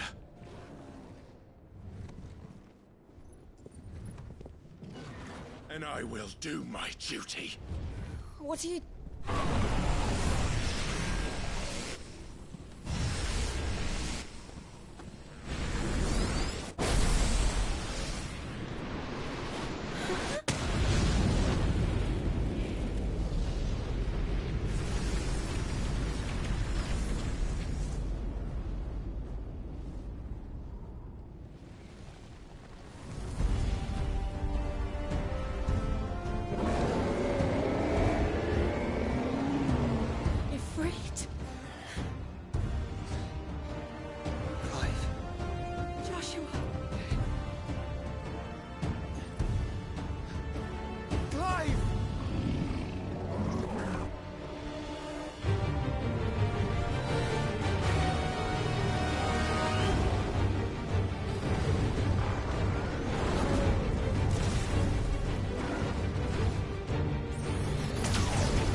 this! Please, think of your people!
Thank the Founder!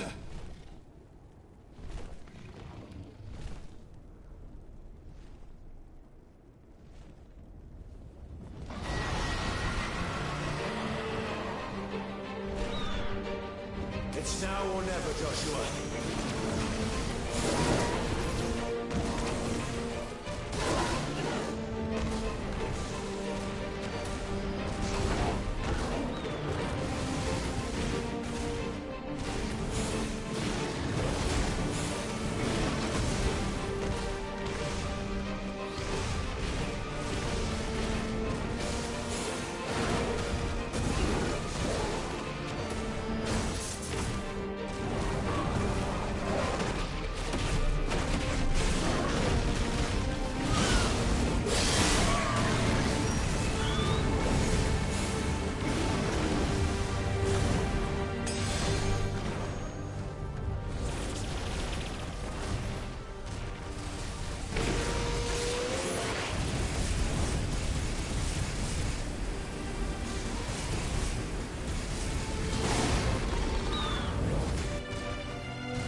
What now?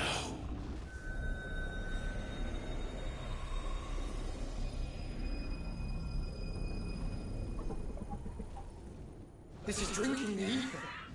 We have to stop him.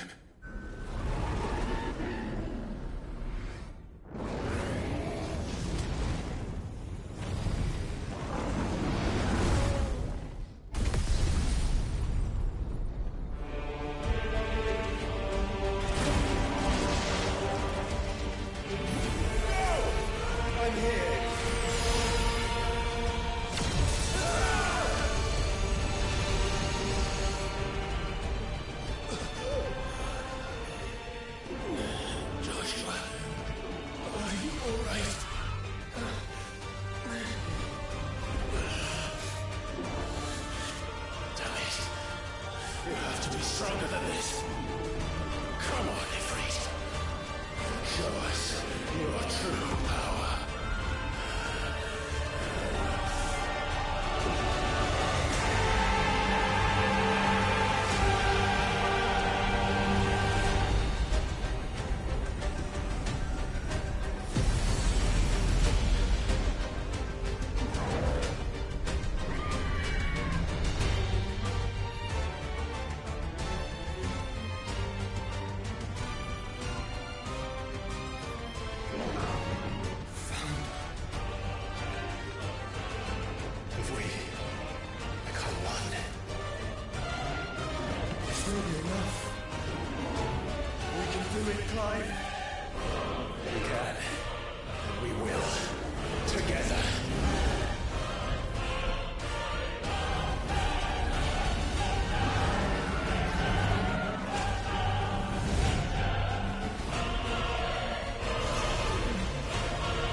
Are you ready? Ready!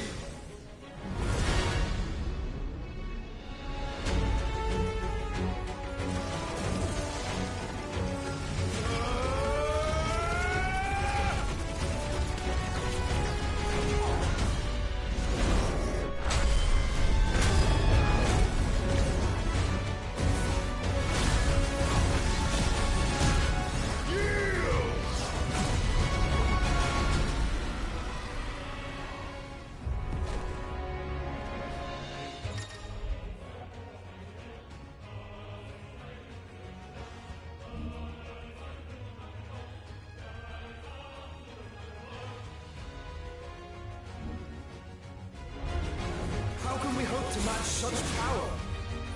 By trusting in our own.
today.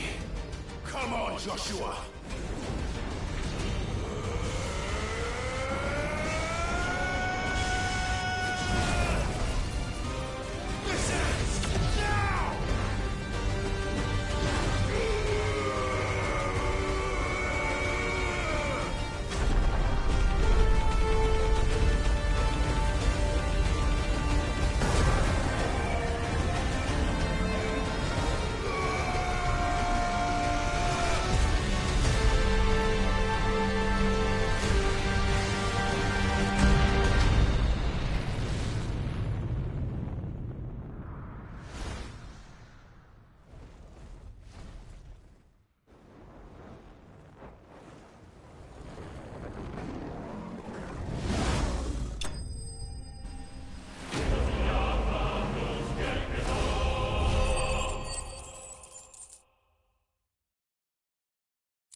Dion!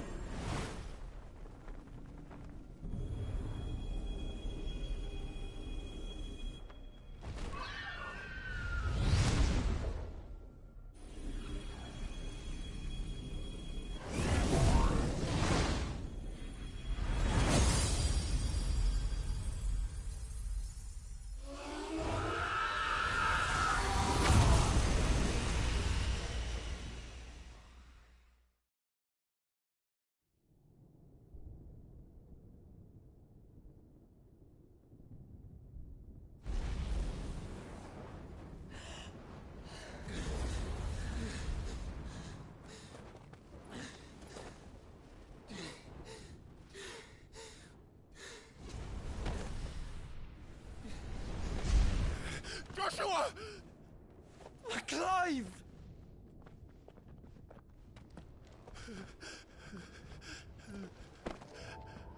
My brother. I'm sorry. I'm so sorry. You're alive. We both are. Nothing else matters.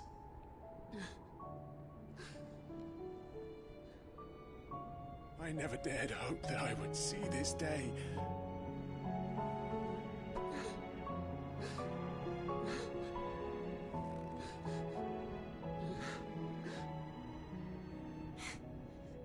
Reunited at last. Jill.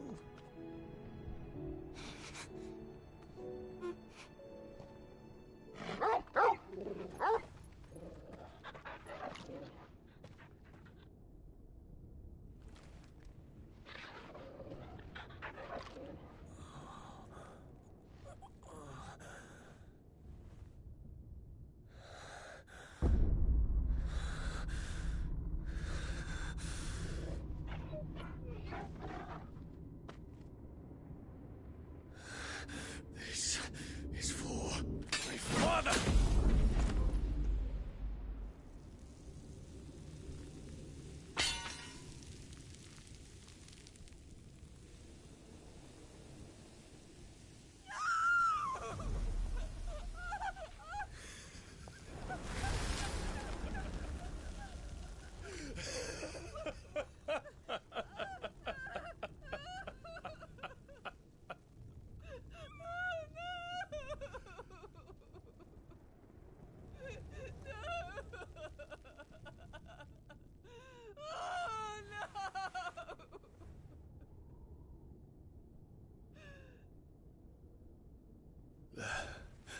It is done.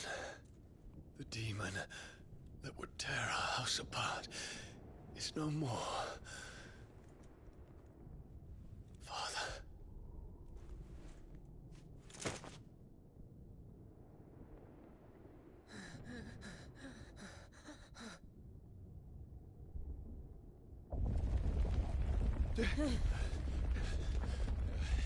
The Mother Crystal.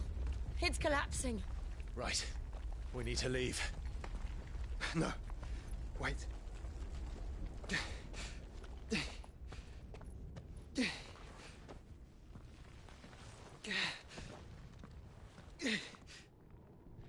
I owe him a debt. Fine.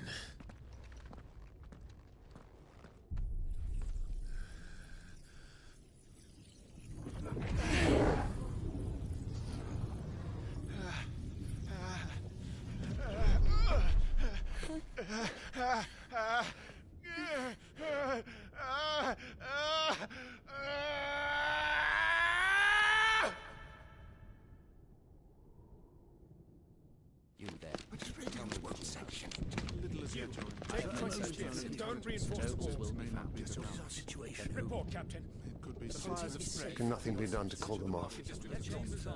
I regret not, Your Radiance. The Dragoons answer to none but His Imperial Highness. The Council is powerless to intervene. We're hearing reports of rebel Madness is this, Dion. throughout the neighboring districts. Focus all efforts on extinguishing the fires around the capital. The city can wait. What about stocks of weapons and armor? Don't dally, man, go! Your Radiance. And I want you to find out Make sure the doors are Dal locked. makes a move. By the light! Dion, have you taken leave of your senses? Call off the Dragoons at once! Fear not. The populace will come to no harm at their hands.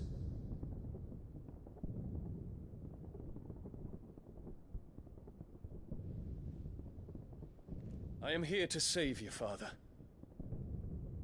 Save me? A creeping darkness hides in the heart of Sanbreque. It stems from your wife, the traitorous Annabella.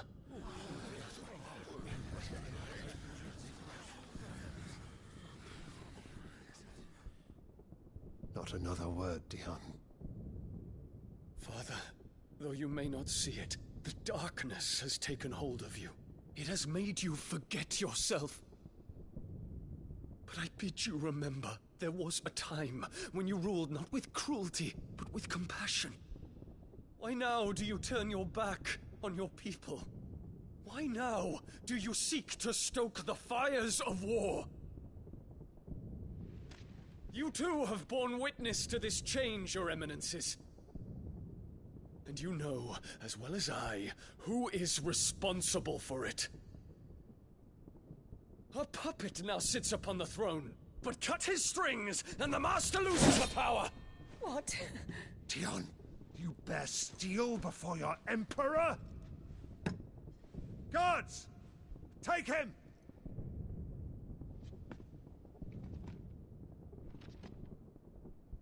For every citizen who falls, another can be bred. For every home that burns, another can be built. Those were your words. But when the last of your citizens has fallen, and all of their homes have been reduced to ash, what will become of your empire, of its rulers, of your god? As the Mother Crystals crumble one by one, and the Blight sweeps in to claim all that we hold dear, our people look to their Emperor for protection. Yet he labors not to secure their futures, but to seize what is left of the twins for himself. Even if it should come at the cost of everything his loyal citizens have labored to build. Dion, you must understand. A small price to pay, is it not? You've been blessed with great power, Dion. Enough to win me the world. So go, claim Valisthea for me, brother.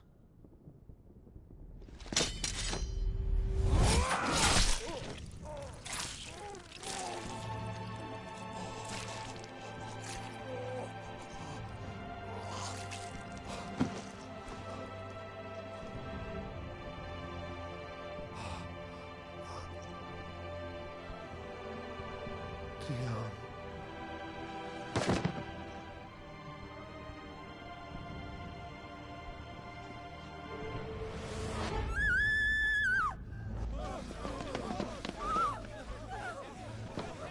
Gods!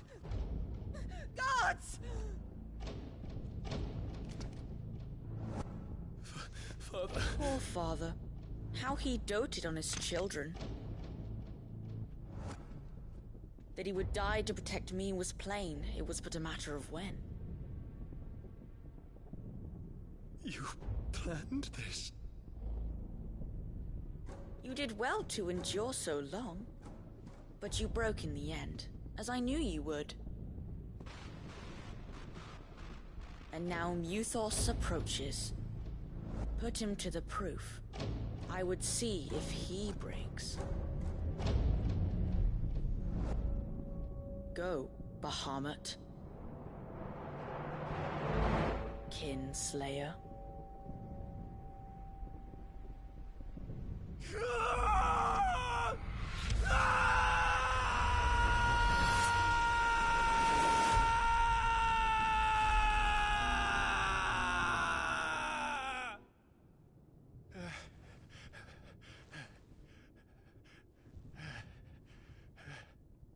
Not again.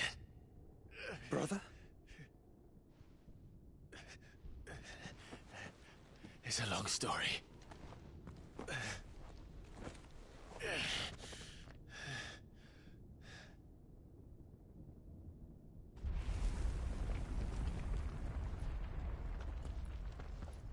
You cannot stay here, Mother.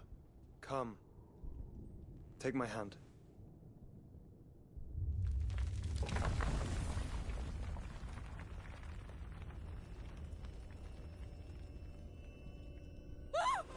Get away from me! This is all just a dream, just a bad dream! You will not take me, Shadow! You will not take me!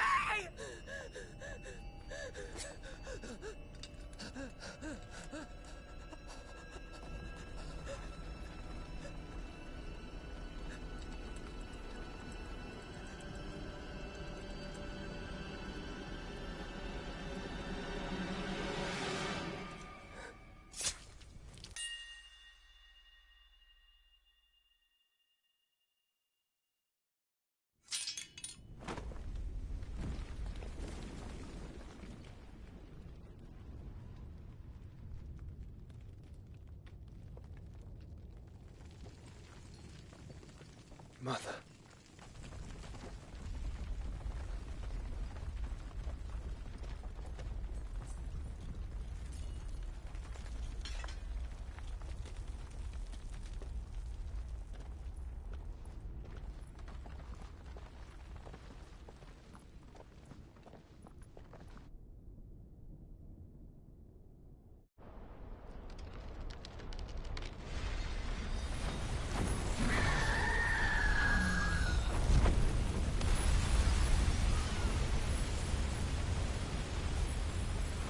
If it is consciousness that weaves your wills together,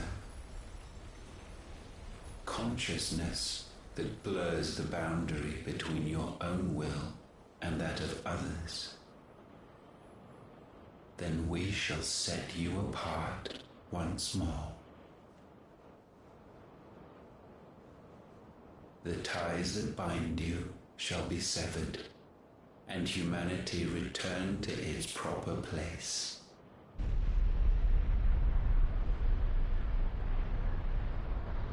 By primogenesis shall a new age of reason begin.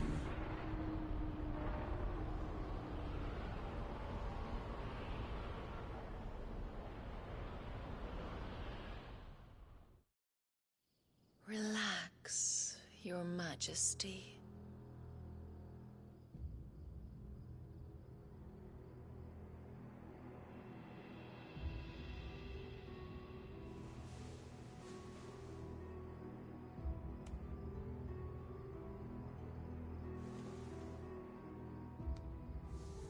Don't you want to play? It's been a long time. If that is your wish. Men, you are as meek as all the others.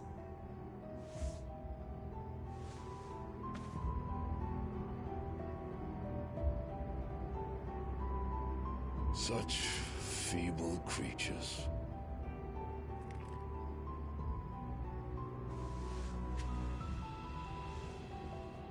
Gifted the power of icons, yet slaves to fickle emotions which usher you to your doom. And so you bind your fragile wills with strands of consciousness. The wretched handiwork of a wretched people. The Sons of Fire were united at last, and for but a moment, their flame burned bright. Soon, Muthos shall become our perfect vessel. And then shall the world be remade. Not before the bonds are severed, of trust, of respect, of love. Only when every strand of consciousness is cut away, may Muthos return to our side. By primogenesis shall all be undone. Mankind shall be rid of his wretchedness, and Muthos of his will. But while he yet clings to it, he has the power to forge bonds anew, and so we bid you. Find Muthos, and sever every one. To destroy that which has no physical form, you ask the impossible. There is nothing your black blade cannot cut, Odin. We shall unite with Muthos, and bring forth a new world. So long as our vessel remains unclaimed by humanity. It shall be done, Master. My will is yours.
How is your brother?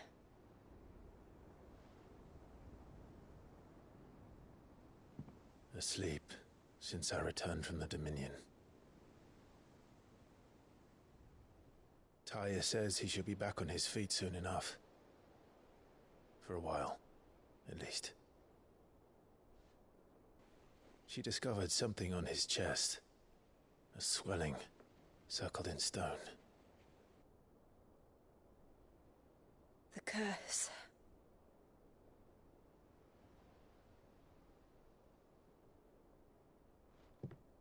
For every mountain we climb, another rises up to greet us, doesn't it? It's never ending.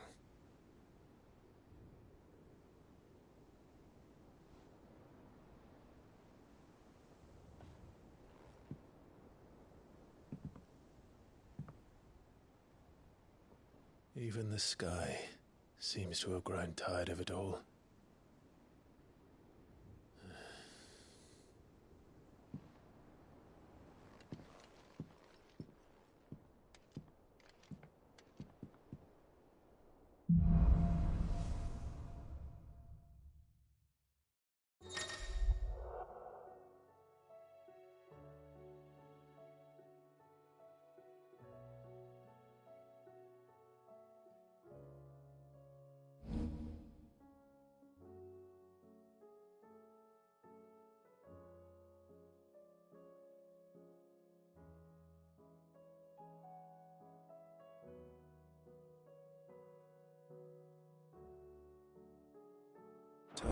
happy if I disturb Joshua.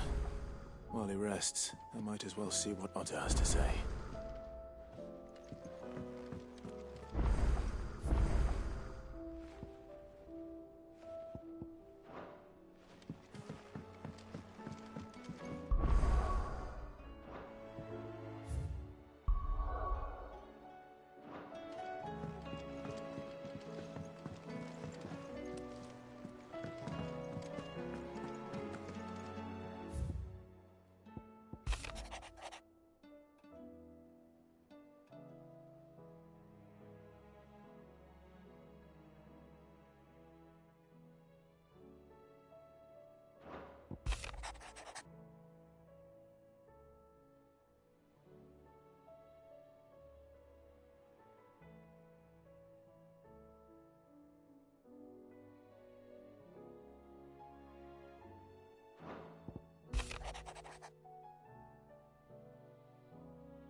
What do you want?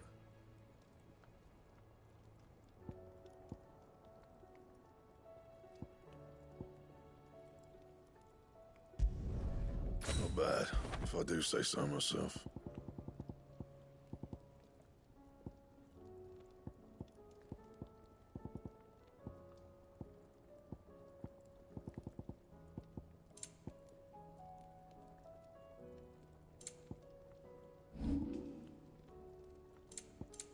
Anything else?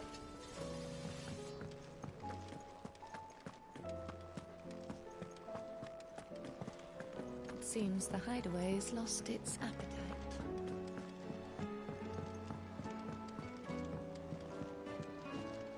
Will we ever see the sun again?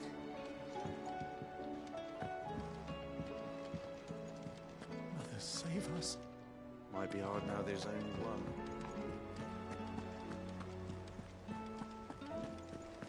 Did you see that? Tell me you saw that. There's talk of these skies driving men mad.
How are you doing?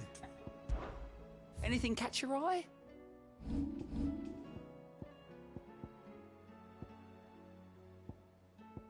Think you can help? What do you make of them skies, then?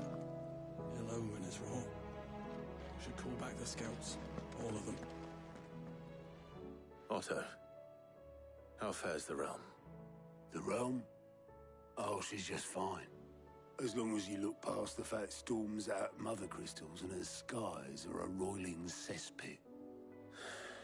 And Gav? He's with your uncle in the Free Cities, helping Mid with her project. Sent an owl their way the moment the winds turned foul. Still waiting on a reply, though. Do you have any good news? Well, that depends on your definition of good. All right, fine. What do you suggest we do? Oh, no, I'm just a messenger. I leave the scheming to those more suited to the task. Could be that Lady Vivian and Old Tomes have their own thoughts on the current state of things. Could be that they don't. It certainly can't hurt to ask. I suppose not.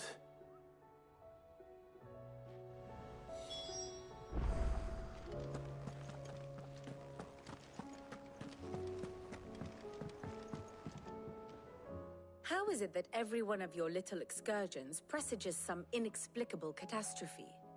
Not that you are to blame for the Dominion's fate.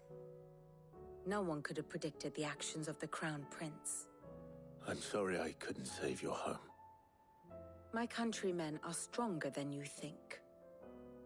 A few toppled clock towers won't break their spirits. They'll be back on their feet in no time. I hope so. Look at us. Bluer than a pair of bog crabs. Tempting though it may be, sulking will not help us find a solution to this mess. You believe there's one to be found? I don't know. But I am certain we're more likely to find it if we first examine the facts.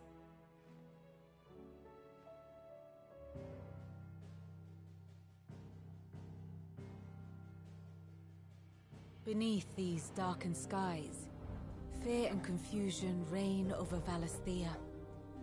Oh, the lands around the fallen Mother Crystals had already begun to wilt for want of ether. But not like this. Crystals that filled wells and fueled furnaces, now nothing but pretty shards of rock.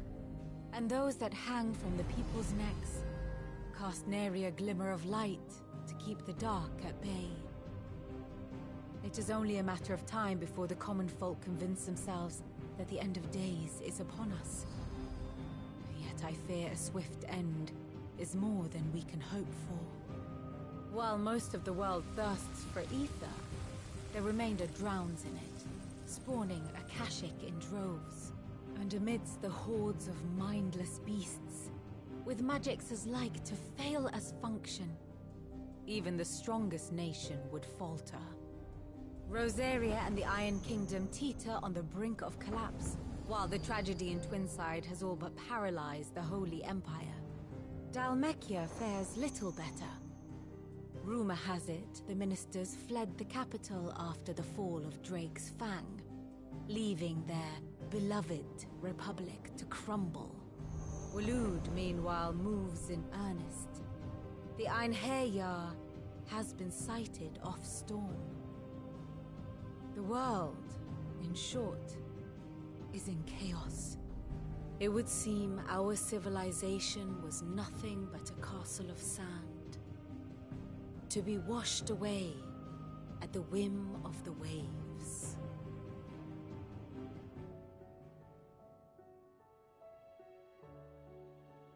A castle of sand.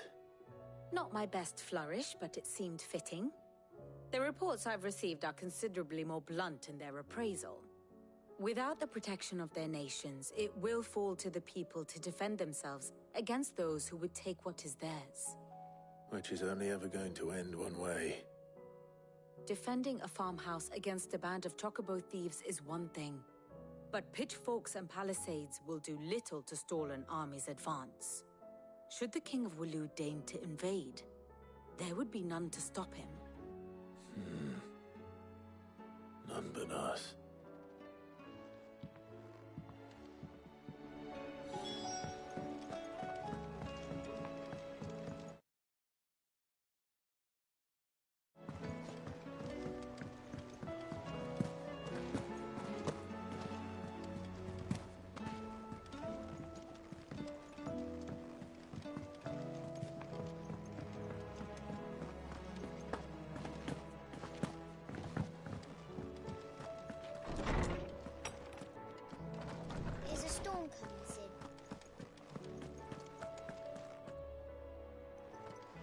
me guess. You're here about the skies. Is there anything you don't know, Lawsman?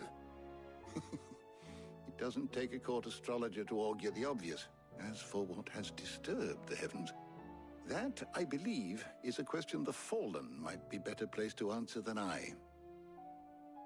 And on the 6th day did the gods tear the sun from the firmament, visiting darkness upon their prideful sons and daughters. But I dare say you remember your childhood lessons on the sins of Zemeckis only too well. You think they're connected? That Ultima was one of the gods responsible? Well, he has certainly exhibited powers that we mortals would associate with the divine. There is nothing divine about him. But he wouldn't be the first god of whom that could be said, now would he? Yet for all the fairy tales that tell of the sins, there is almost nothing in the way of actual historical accounts. Had I the Journal of Moss the Chronicler, I may have been able to tell you more, but alas, I fear all remaining copies have been lost to time. You will forgive me, I hope? Certainly not. Because there is nothing to forgive. Even without this journal, you provided us ample wisdom. And we will always be grateful for it. Perhaps Otto will be more inclined to share his thoughts when he hears what the others had to say.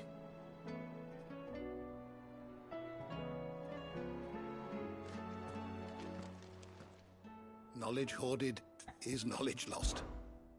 I don't believe you've read this particular chapter before.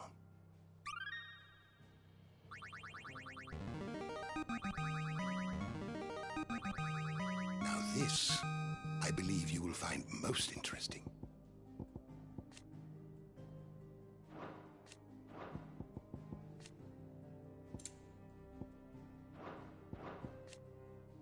What subject shall we consider today?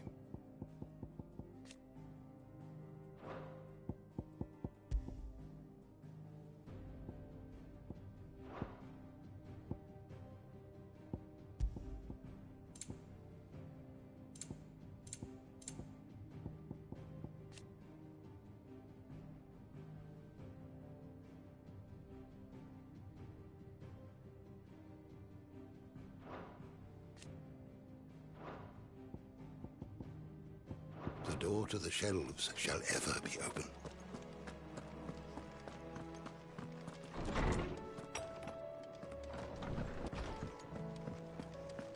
Seems the hideaway has lost its appetite.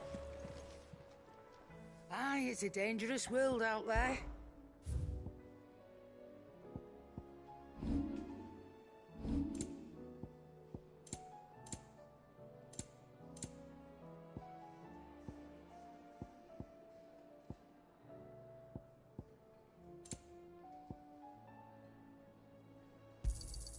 It'd better all be here. You're rubbing me blind, you know. It'd better all be here. Finished, are you?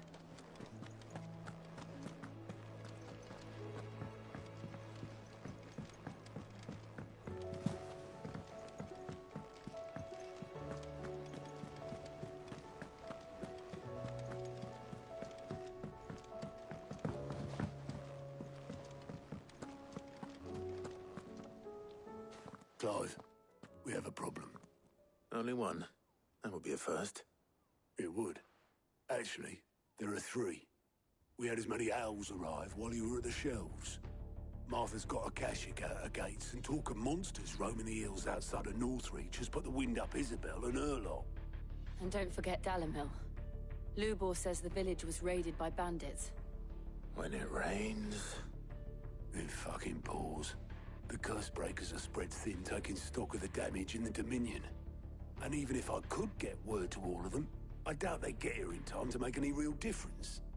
Which means there's only 2 people who can. Jill and I. Let them know we're on our way.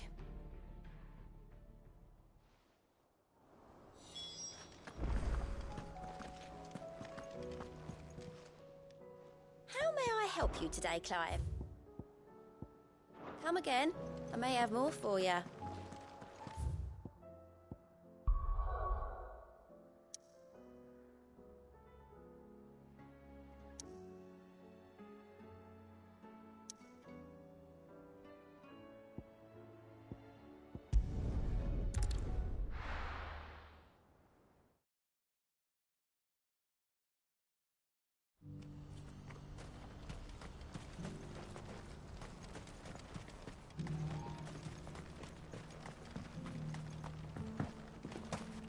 you have any fresh water? Now I just need to see about getting the word out to everyone. I want to know right away. Bad news. Good, actually. Something worth celebrating for a change. Only trouble is, the serving girl's still new to the job, so I can't leave her while I go and invite those I'd like to celebrate with. What exactly are you celebrating, if you don't mind me asking? I've come by a particularly fine bottle of red. A Gotan 66, no less. Gotan Rouge is the only good thing to have ever come out of the Empire. And most wouldn't part with a 66 if you held a knife to their throats. So I've heard. Oh. So you know of it, then? Clearly you're a gentleman of taste. A gentleman who might sympathize with my predicament, perhaps? Would you pass the good news to a few friends of mine? I'll give you a little something for your time, of course. Sounds simple enough. So you'll do it? Marvelous. Thank you. You won't need to go far. All three of them should be right here in the market. There's Aldrich the porter, Milan the butcher, and Bolek, a guard over at the north gate. Three of the finest fellows in Boklad, if you ask me. Tell them to come to the tavern when they've finished for the day. Stop by again when you let them know, and I'll give you your little something. I'll be right back.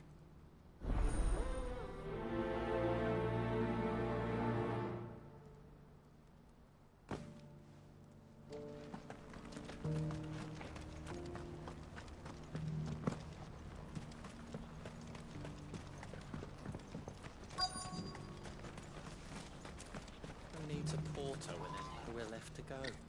I've been asked to find Aldrich, the porter. I don't suppose that's you, is it? That's me, right enough.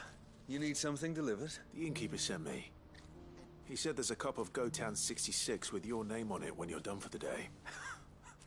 A 66? Look at me. If he's just got hold of it now, it must have been in the crates he had me carry down from Sambrek. From the Empire to Boklad. You must be a braver man than most. That's a treacherous route at the best of times. Such is the porter's lot. There's not a patch of storm these feet haven't traipsed across. It's Oriflamme one day, then off to Canva the next. The farther you're willing to go, the fatter the purse. Which is why there's no shortage of competition for some of the longer routes. I'd say I've done enough for today to earn myself a cup of something tasty. Thanks for letting me know.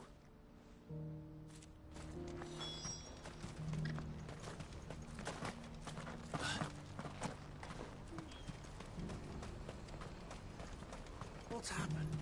Pardon me, but would you happen to be that well-notched steel and impressive physique? I have need of a sword for hire, and yours looks to be a weapon well worth the coin. Might you be convinced to offer me the use of those formidable arms? How exactly do you intend to use them? Well, being something of a scholar of Zemeckis history, I wish to investigate the ruins near the city, and I require a rugged companion, lest I find myself waylaid by ne'er-do-wells or the beasts sent to roam the area. Should you accept, you will not only earn yourself material wealth, but partake of the true treasure that awaits us there. The rich and storied history of Zemeckis. Well, were you ever party to a finer proposition? My arms are yours. Wonderful! Then come. We must away. But where are we going? Along the old Zemeckis Road, and from there, onward to discovery. Quickly! There is not a moment to lose. Wait.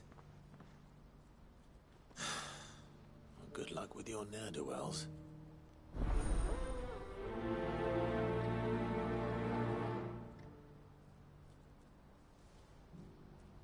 I'd better make sure he doesn't get himself killed.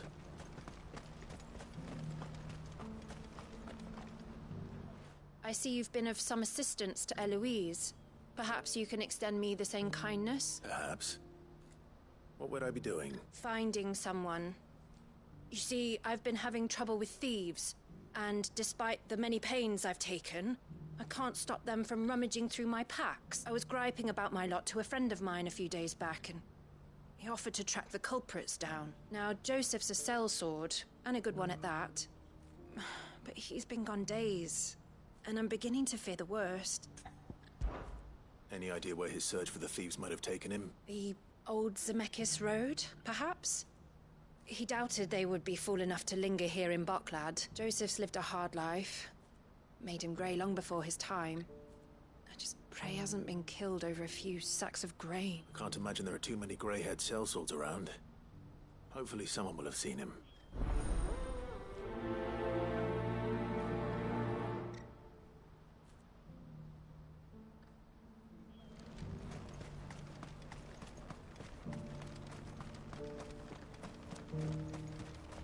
What's happened? Please.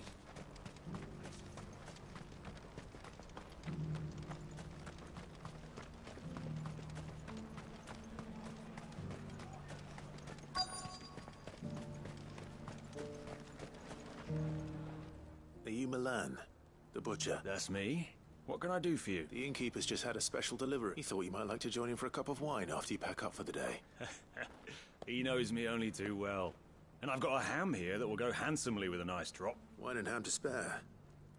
Boklad clearly isn't suffering then. Comes with being the place everyone has to pass through to get to everywhere else. Those who travel the Crystal Road bring all manner of goods with them. We get meat from San Brec, herbs from Rosaria. Why, sometimes we even see curiosities from across the Narrow. Or rather we did, till not so long ago.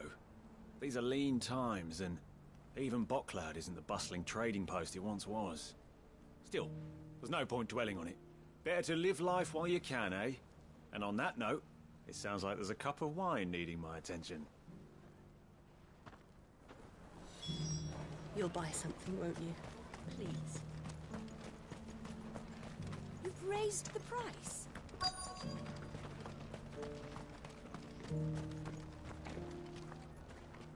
I'm looking for Bolek.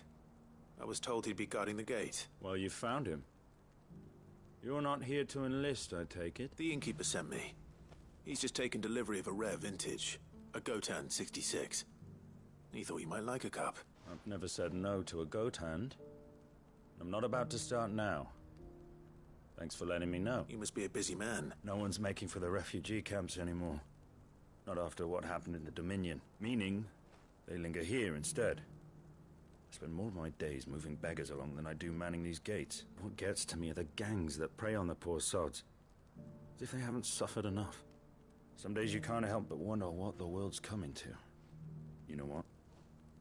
That wine's sounding better by the moment. Hold on. I wonder if the innkeeper might spare a cup of that wine.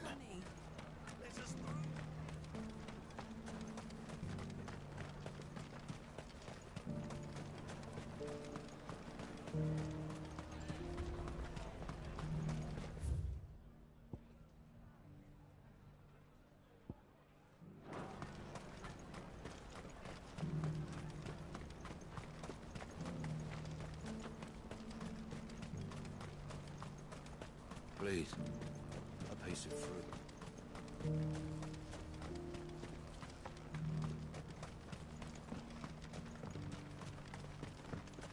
Do you have any fresh water? I spoke to your friends. They'll be along soon. That's fantastic news. Thank you kindly. It's been a while since we all sat down together, and the way I see it, that wine is as much theirs as it is my own. How so? Well, I wouldn't be serving anything but slops without Aldrich to go and fetch the good stuff for me. And then there's Milan, who always sends customers my way. And Bolek, an even-handed keeper of the peace, if ever there was one. Those three are the backbone of Boklad. Lose any one of them, and the market would soon fall apart. And without the market, I wouldn't have a single customer. I'd say that's worth a bottle of 66, wouldn't you?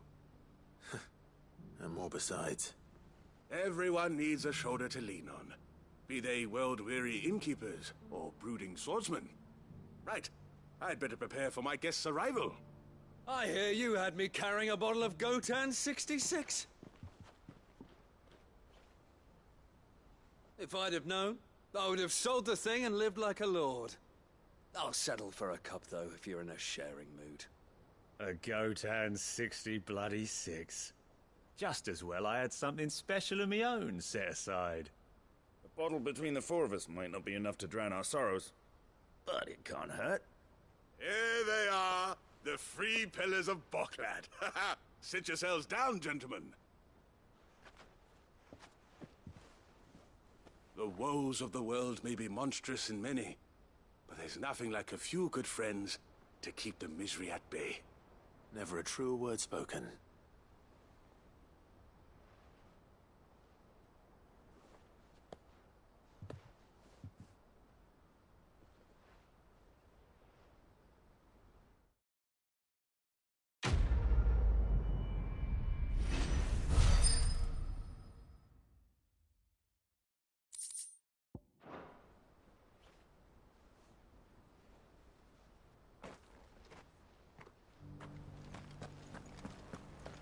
Do you have any fresh water?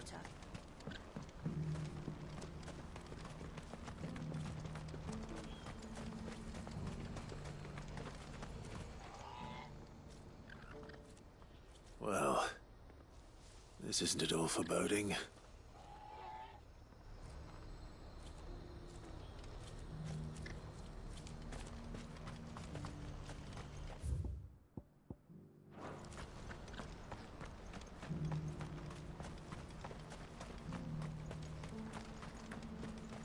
Whatever left poor Joseph Grey didn't leave him jaded. Kind-hearted man like him doesn't deserve to meet his end. And how might the Crimson Caravan serve you today? The other half, as for me, may luck go with you.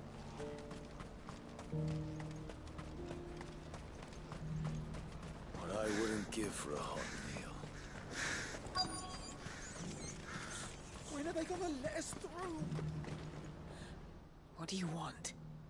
I've no coin on me. Just information. Has a sellsword passed through here? Grey hair. Now you mention it, there was a young man with salt in his mane sneaking around out there a while back. Which way did he go? How am I supposed to know? Bucket off down the road, I expect. Now why don't you do the same and leave me be?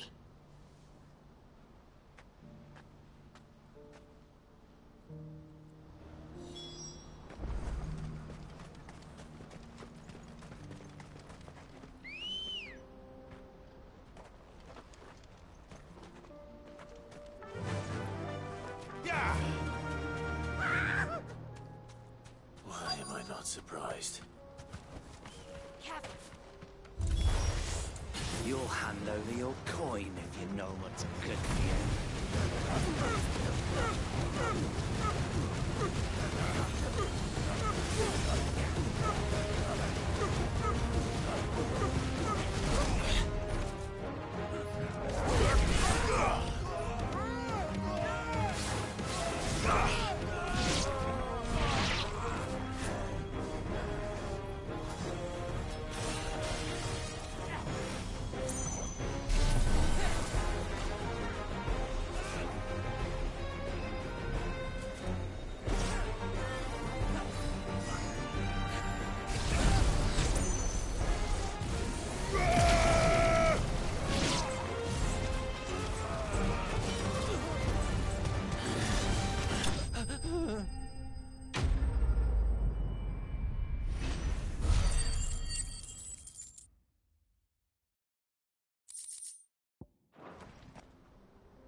Are you hurt?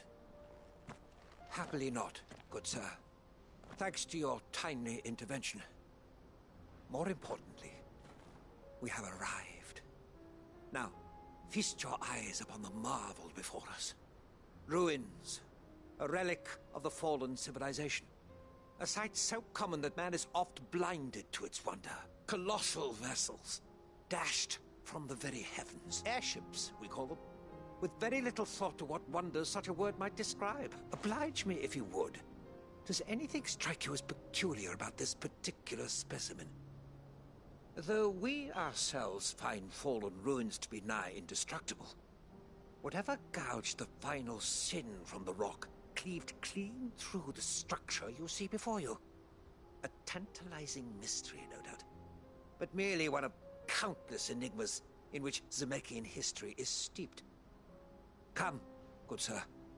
Our expedition continues, and we still have much to learn.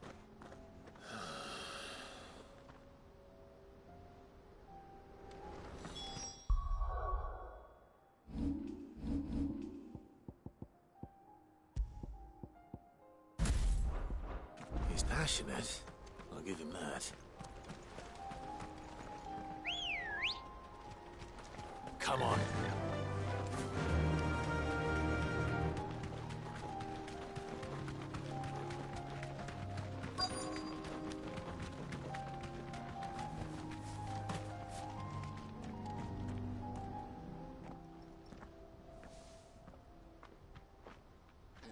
We don't want any trouble. Neither do I. I'm looking for someone. A grey-haired mercenary. Well, we haven't seen him. Yes, we have. We saw him climbing up the rocks. Those ones, over there. Maybe he found his thieves. Mum won't let me near them. She said there's goblins up there, and that they eat little boys for dinner. Shush now. You've said quite enough already. I only told him what you said. I'd listen to your mother if I were you.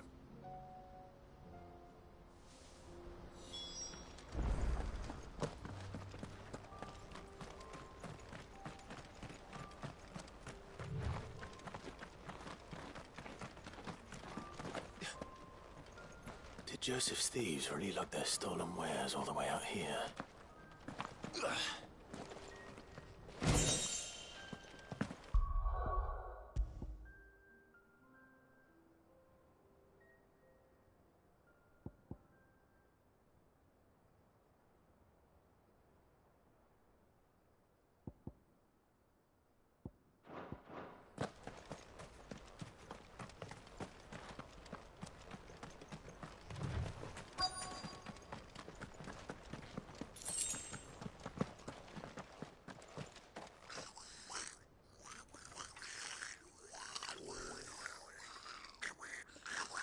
I think we've found our thieves.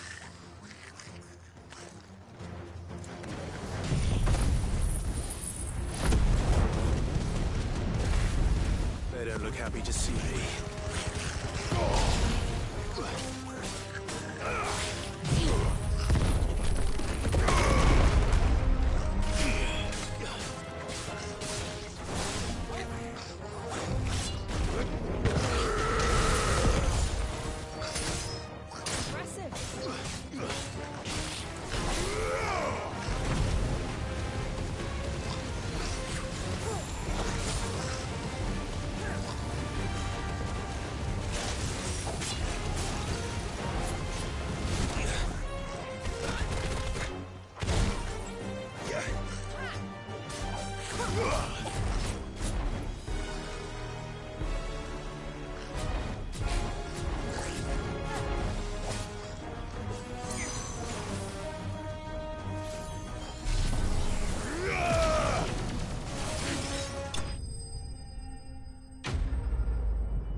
Let's get this over with.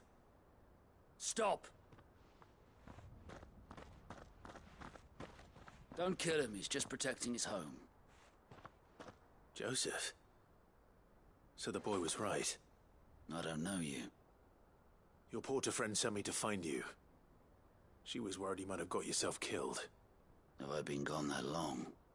It wasn't hard finding the thieves. The problem was knowing what to do with them when I did.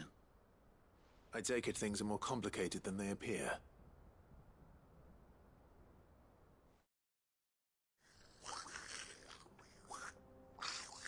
I'd all but ruled out bandits before I even left the market.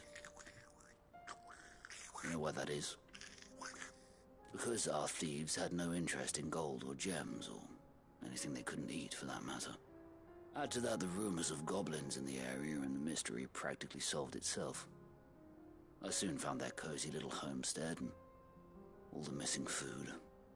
I launched myself at them, full of righteous fury, but their leader was the only one who moved to meet me. The others, they huddled around that food, ready to die protecting it. They stole because it was that or starvation. I've been there myself, back when times were hard. So you spared them? And earned their trust into the bargain by the look of it. These goblins aren't native to the area. They don't know how to survive such barren lands, so I've been teaching them. And once they've learned to hunt and forage, they won't be fool enough to risk their necks in Bocklad. I'm impressed. I didn't know goblins could be reasoned with. Do me a favor.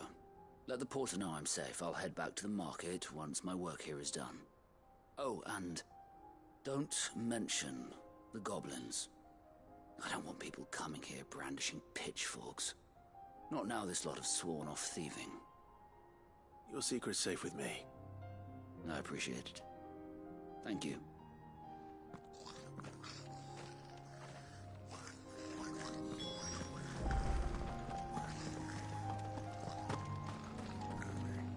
Ambrosia won't help me here.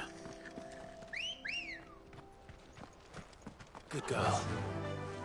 Run like the wind.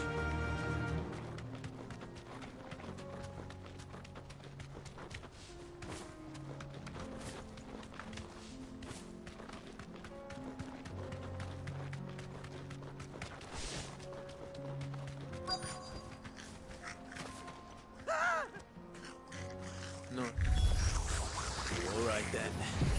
Who's first?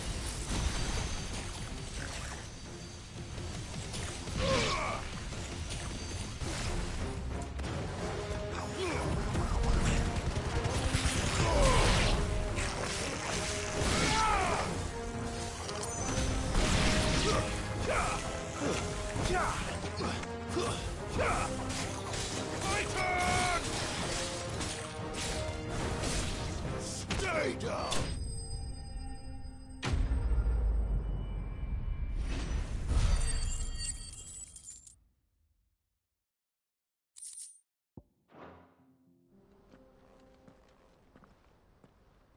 You're going to get yourself killed. Oh, that would not do. That would not do at all. Not when such majesty stretches out before us. Behold, the final sin in all its glory. As Moss tells us, a battle was fought here in ancient times.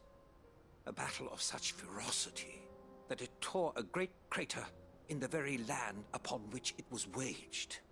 In reaching for their holy sanctum, did man enrage the gods, and great was the vengeance that was rained down upon him. Alas, the full truth of the matter is lost to time, though I live in hope that I might see it discovered.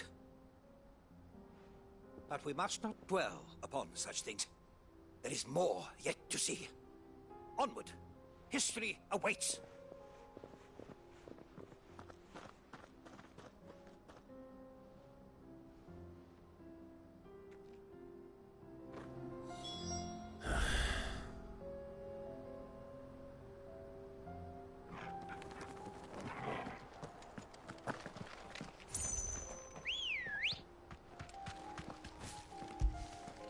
Come on. Faster!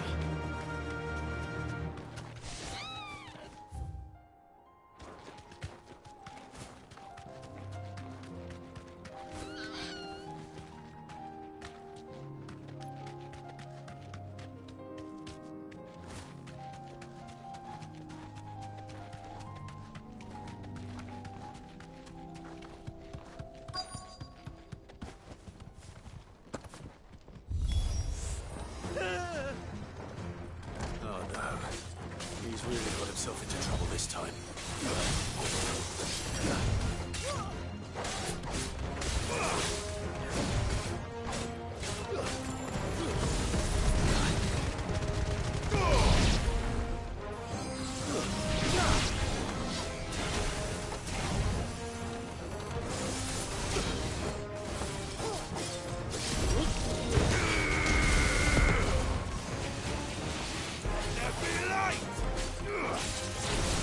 Slow.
Still in one piece?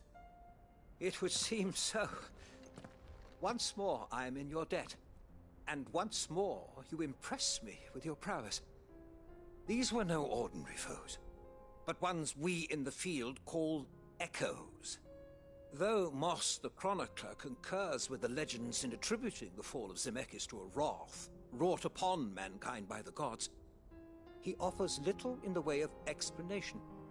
Could the ruins we see before us here, in all their elaborate beauty, perhaps suggest an answer? Could the construction of such miraculous edifices have been considered an encroachment upon the province of the divine?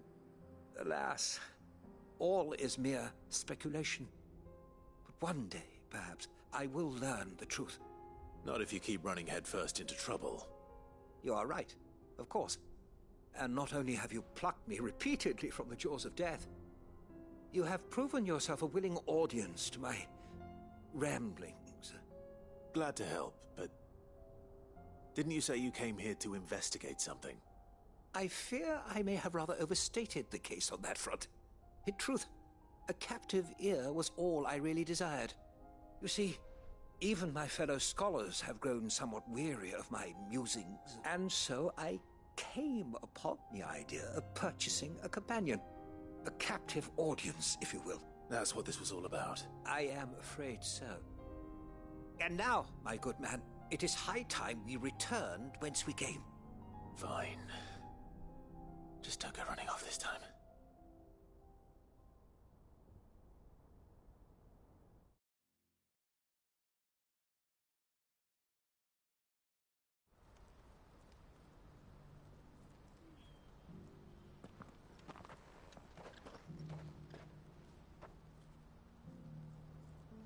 And so ends a delightful day. Here, your reward for humoring my selfish whims, plus a little extra for the trouble I have put you to.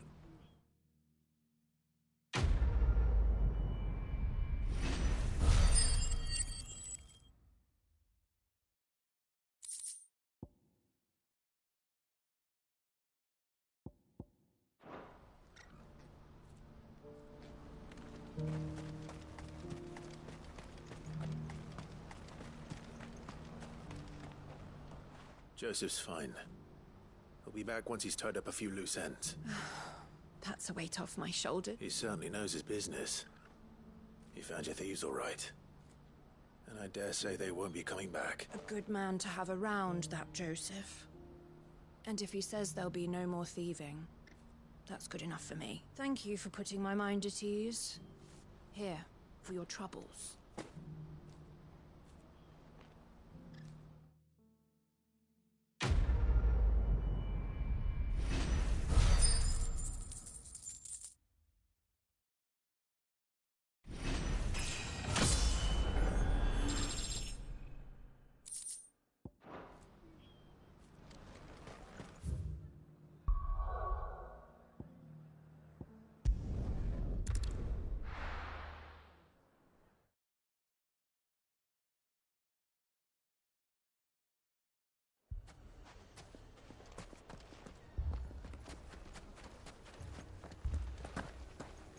Poor bastard. Couldn't run because of the weight of his load.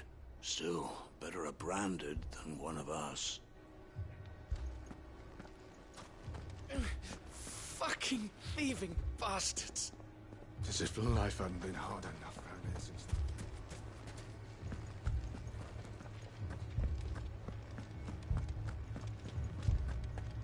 If you're wondering why Dalimil's in such a sorry state, you can blame the bandits. Them and the mercenaries who are guarding the gates. Though I can hardly fault them for running. Fighting would have meant death. Did for more than a few. My shop? Why would anyone do such a thing?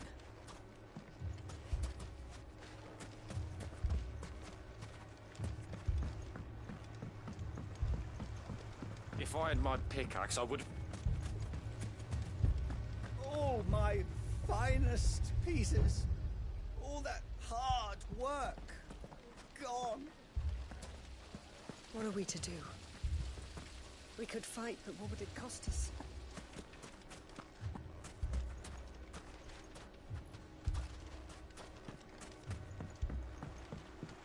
Mummy, I'm scared.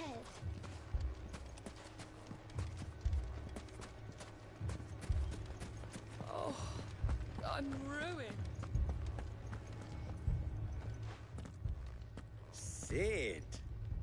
Your new companion appears much more formidable than your uncle. Should I be worried? You haven't been introduced. Jill, Clive has told me much about you. All lies, I'm sure. Your Stolas said that Dalimil has a bandit problem. Indeed. Although, you're a little late. They left with our food and guild days ago. Any idea where they went?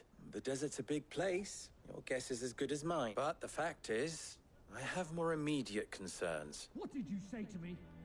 What did you say? As if by magic. Let's just say we've yet to reach a consensus about how to solve Dalimil's little problem.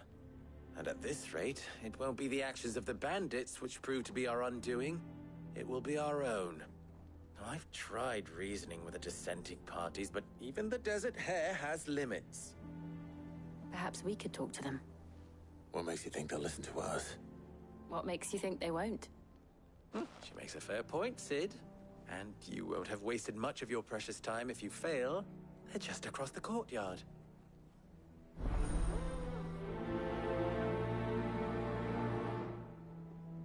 Suppose we just follow the shouting.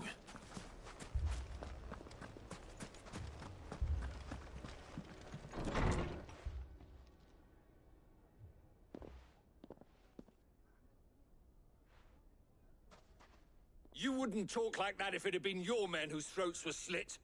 Blood for blood, it's the only way. We hire mercenaries and have them mount the bandits' heads on our walls as a lesson to the rest. And what happens when those mercenaries are slaughtered like your men? Are you going to hire more? We're better off using that coin to buy food and supplies. If we hire mercenaries, the only thing we're buying is the bandits' ire. And you cannot fill empty bellies with that. Do you hear me?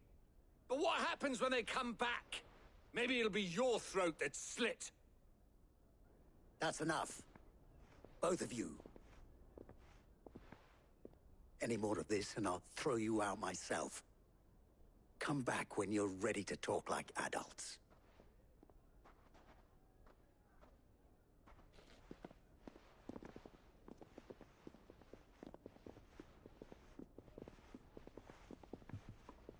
Victor. What's he doing here? Sid. And Lady Jill. What brings you here? I was about to ask you the same thing. Costness is in chaos, and the markets have all but ceased to operate. The Briar's Kiss here in Dalimil is the only place I can reliably obtain supplies. I was here to do just that when Master Lubor told me of his troubles. He thought I might be able to talk some sense into these fools. But if you're here, I suppose his patience must be waning. Who are those people? Those were the thorns in Lubor's side. And the reason this place might be headed the same way as Costness. It's these accursed skies. The darkness is enough to drive a man to madness. Or an entire city, for that matter. We're still working on the skies. But in the meantime, perhaps we can find a solution to Dalimil's problems. I hope so. For all our sakes.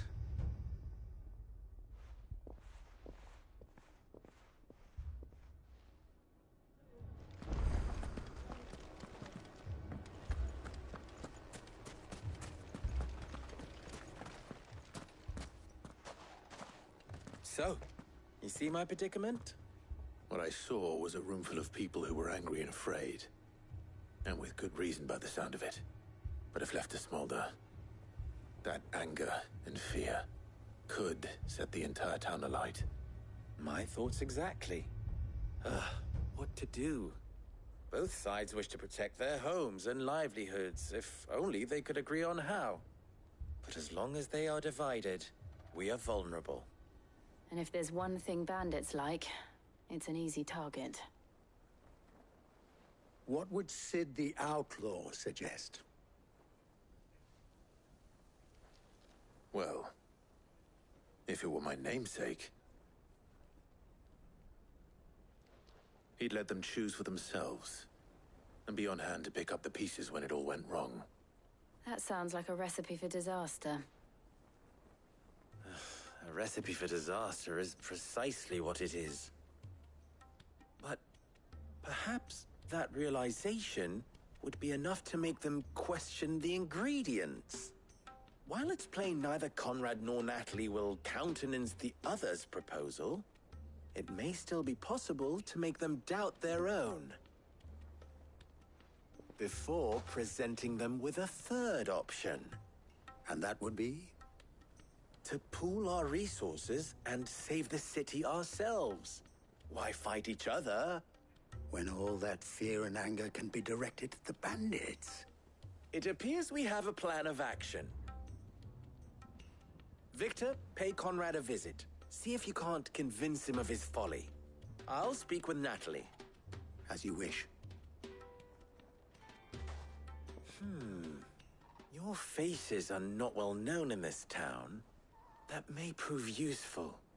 Don't worry, Victor and I will do most of the talking. You need only play along. Play along? What he means to say is yes.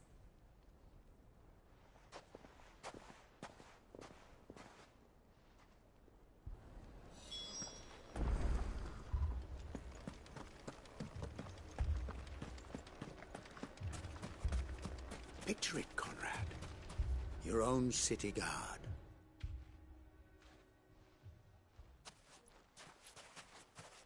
Ah, here she is.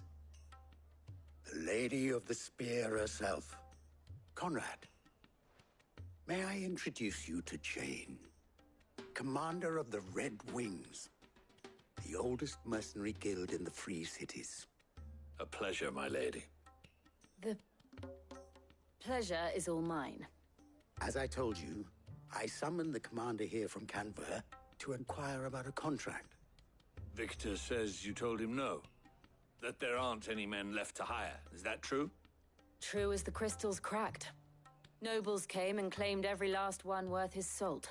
And not just from us Red Wings. You know of the 7 high houses. There must be 2 swords assigned each one. Granted, we have a few boys left. If it's boys you're looking for. Well, Conrad, are you saying that Dalamel's finest cannot defend this town better than a gaggle of unblooded striplings? That a band of beardless youths could better avenge the deaths of your brave men than you yourselves?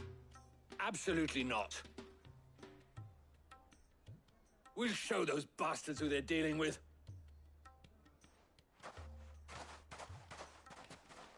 I can't believe that actually worked.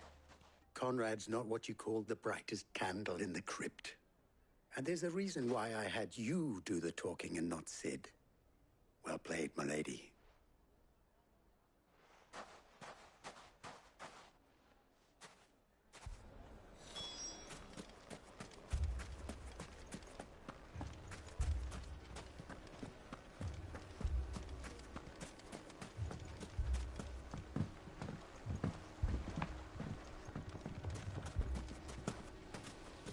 I mean, it may still be possible to buy something. Ah, here he is now. Natalie, allow me to introduce Lord Underhill of Randalar's prestigious League of Merchants. Lord Underhill. At your service. Underhill? I was just telling the good lady of our conversation, my lord, and how you were lamenting the state of the capital's stores. Lubor says that not only are the granaries almost empty, but that war and the Blight mean this season's harvest won't be enough to fill them for winter. Indeed, certainly that is the case. The nobles in the capital are buying up the city's stocks of barley and wine, driving the prices higher than most commoners can afford. It is only a matter of time before the peasants revolt. It is worse than I thought.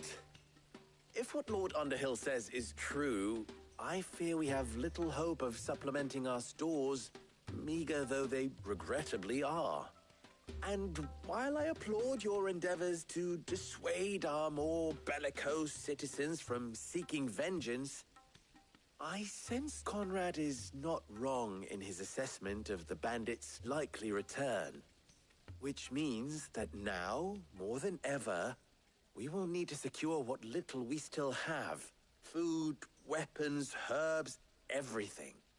If our humble town is to endure not only this hardship, but those that are certain to follow, we must stand united. All right. If it will help to protect my home, I'll do it. But you needn't have gone through this charade.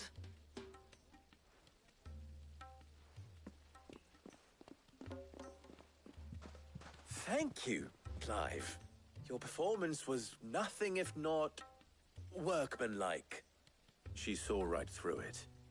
I didn't say it was good, merely that it produced the desired effect. Now, my scouts should be returning shortly. Meet me back at the Briar's Kiss, and we shall see what we face.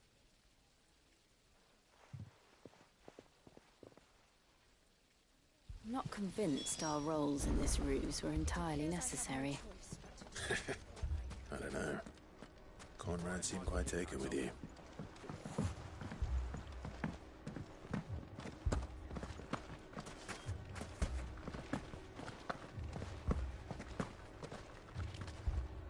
Good news, Sid. Both Conrad and Natalie have somewhat gracefully accepted their new role. With time, they may even learn to... Time no longer appears to be the luxury it was before lunch. I take it your scouts found the bandit. Technically, it would be the bandits who found my scouts.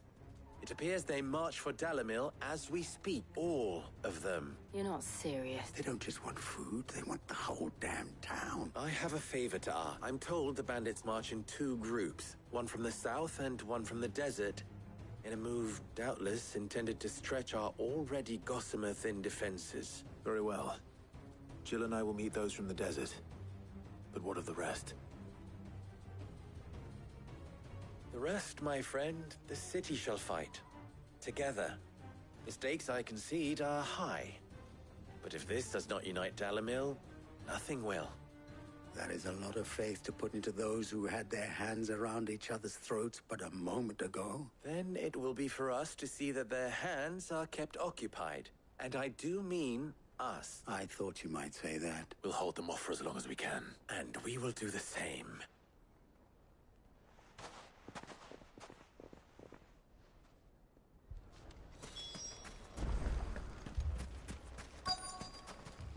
No use calling Ambrosia now.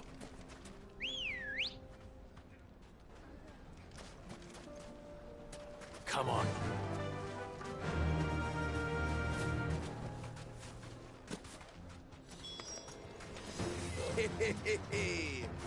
The womenfolk have come to welcome us.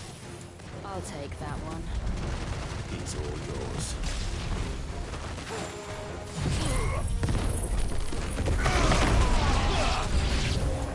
They mean to overwhelm us.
The townspeople. Could they have held out? I don't hear any fighting. What do you think? That we should hurry.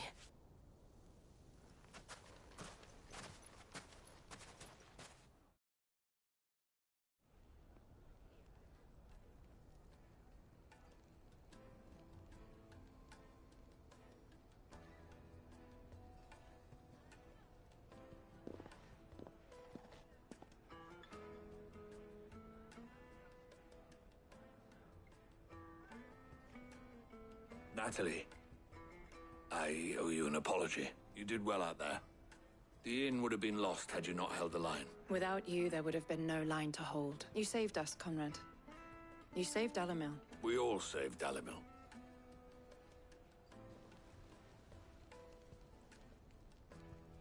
Conrad seems to have had a change of heart. I'd say they both have. I take it from your presence that our visitors from the desert won't be joining us either. Pity. The plan worked, Sid. Granted, it only took an army of bloodthirsty bandits at our gate. Calm now, Victor. Why quibble over the details? We are united, and that is all that matters. As for you, Sid, you fight considerably better than you act. I'll take that as a compliment.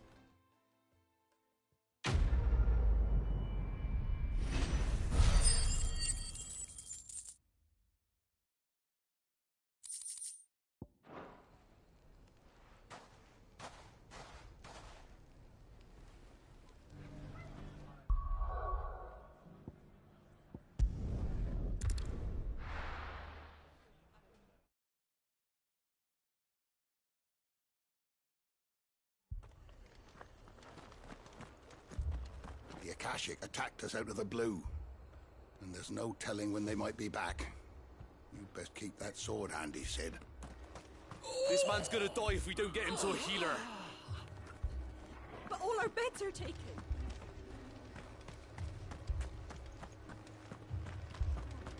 Let me go with you. I can fight.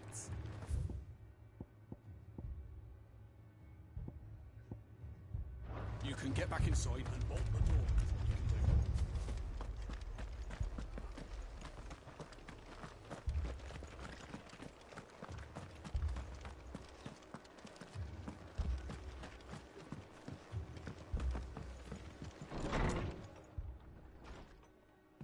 Martha, it's good to see you. And you, Clive. Jill? Otto said you'd been attacked by Akashic. What exactly happened here? Those skies are what happened. Not long after they fell dark, we had our first visit. There were hundreds of them. Tried to storm the hill. Only a handful made it up here, but that was more than enough. The rest are still down there now. And while we have a few willing fighters holding them back, they're sorely outnumbered. What do you think, Clive? That we join the fight?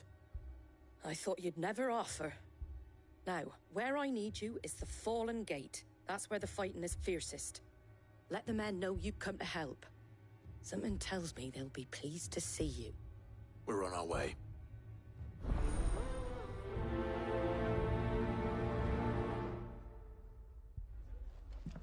Do you think there were as many as Martha says? More.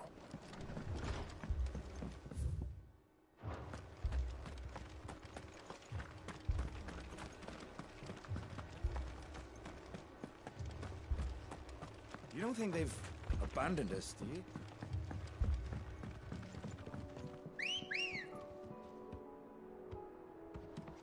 Let's go.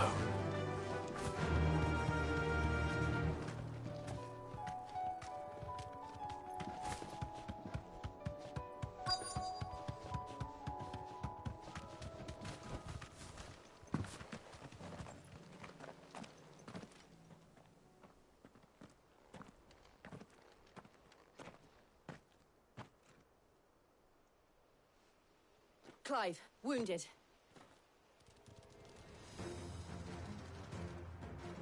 We deal with the Akashic first.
These men don't have the look of hired swords.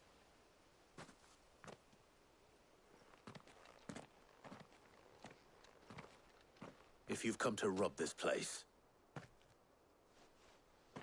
You are mistaken, my Lord Rosfield. We're here by Madame Martha's leave. How do you know my name? Forgive me, my lord. There wasn't time for introductions.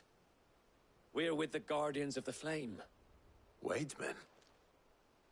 But how did you come to be here? Where is your commander? Sir Wade left earlier with a scouting party to find out where the Akashic were coming from. Did he? Take your wounded back to the inn. Martha will see you're looked after. We'll join you anon.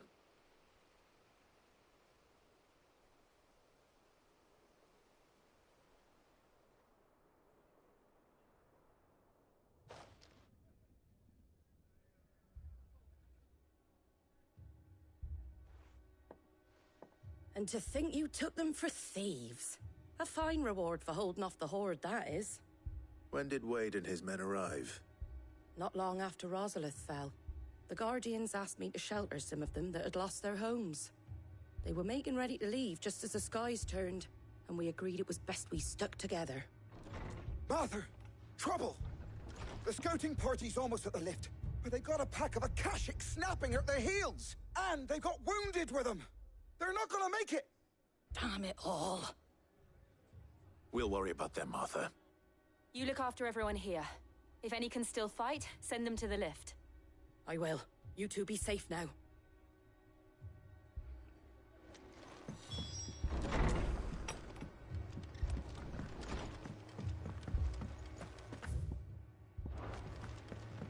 My brothers.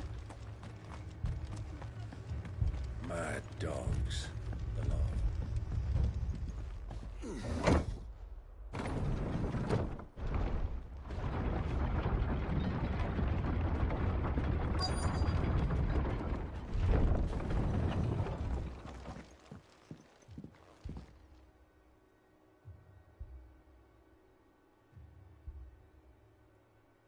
Squire, I need you to get those who can still walk up the lift to Martha's. But what about... I didn't ask, Oscar. Sir. Sir Wade. Lord Rosfield. If you aren't a sight for sore eyes. Martha seemed to think you might need some help. And by the looks of it... We thought we could sneak by them. But we didn't know there would be so many. How could we have? Behind you!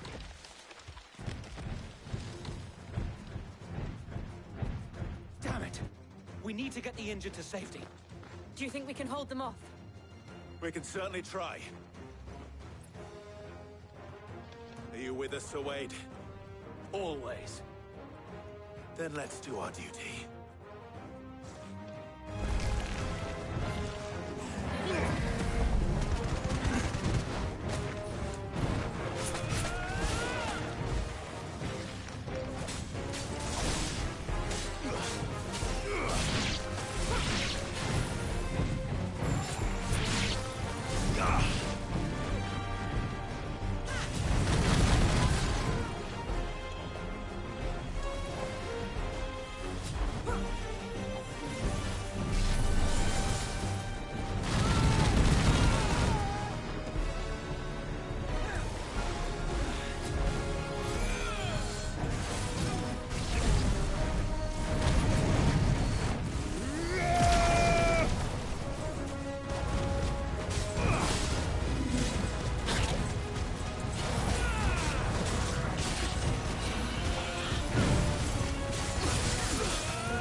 Is anyone hurt?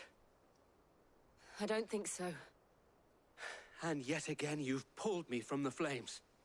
It's just a pity I keep walking into them. You've never been one to shy away from danger, Sir Wade.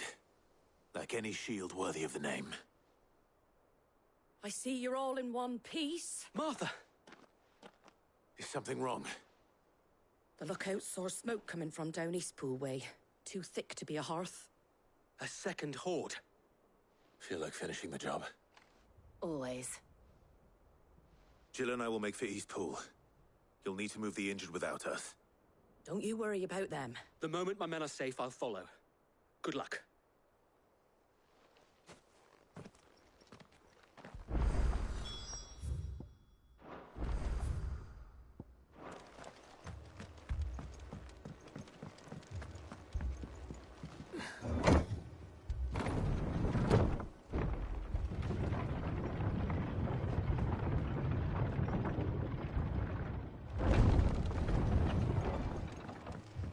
Mad dogs.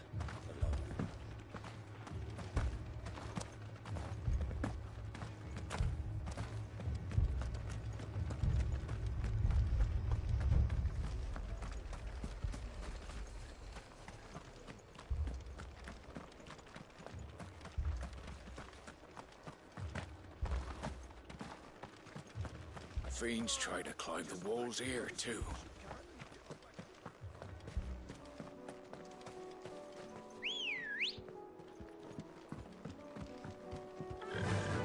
Yeah!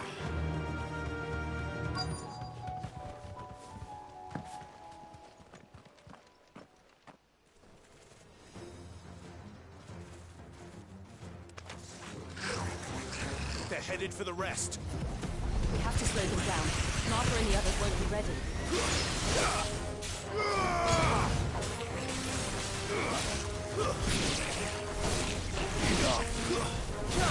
You're finished.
Something's coming.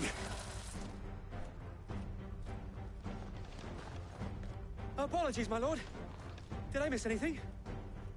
Only the first round, Sir Wade. Shall we?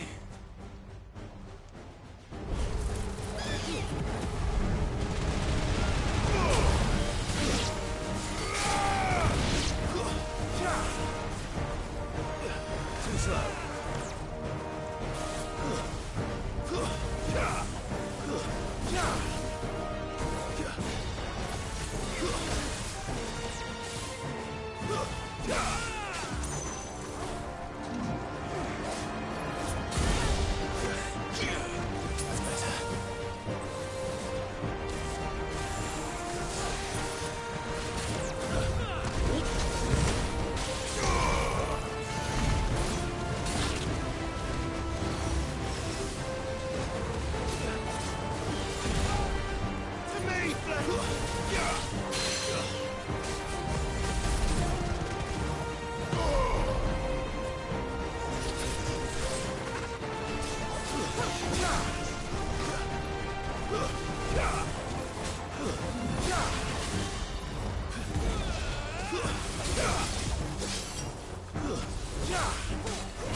Do you see any more? No. I think that was the last of them. But it won't be long before the next lot arrive. Then we make for Martha's while we can.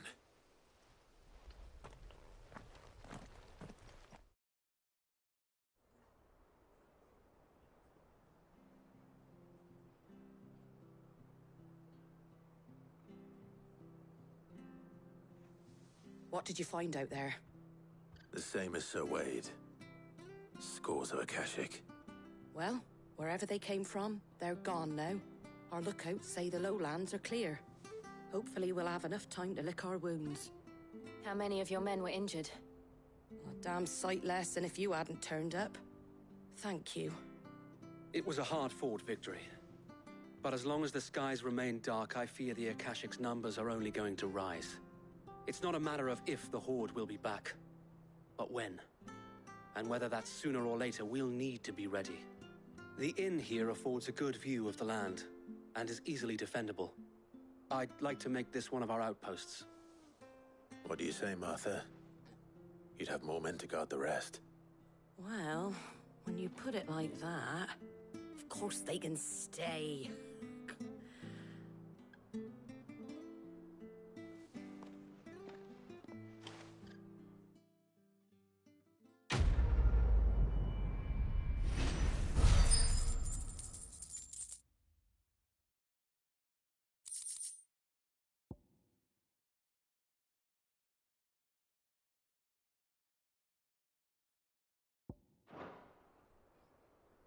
My lord, there's someone I'd like you to meet. Oscar, over here.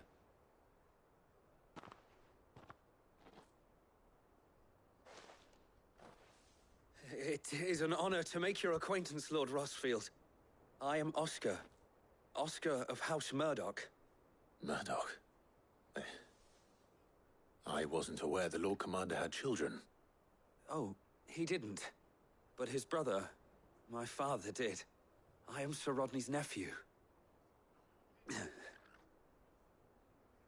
Well, go on, then. It's not for me to ask him. Yes, Sir Wade.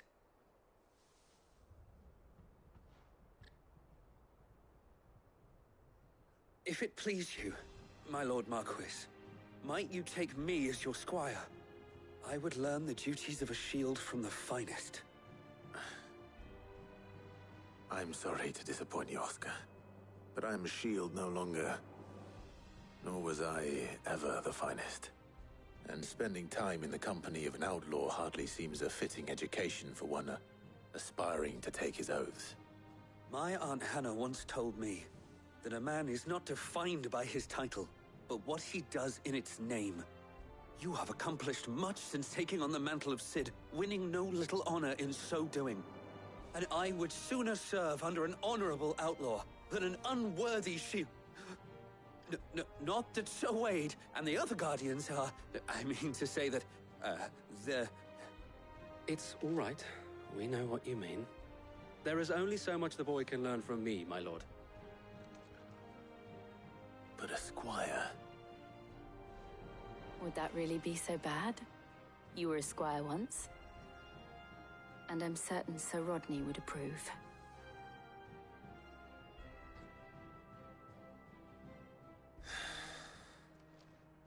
Know that I'll show you as much leniency as your uncle showed me.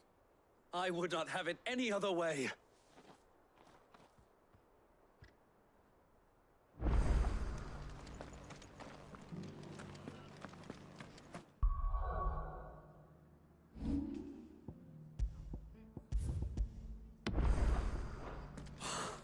Thank the Finder.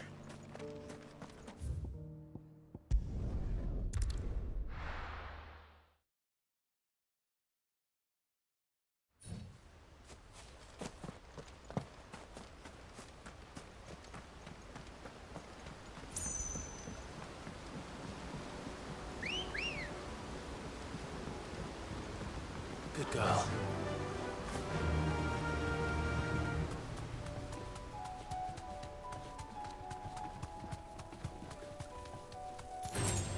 All right.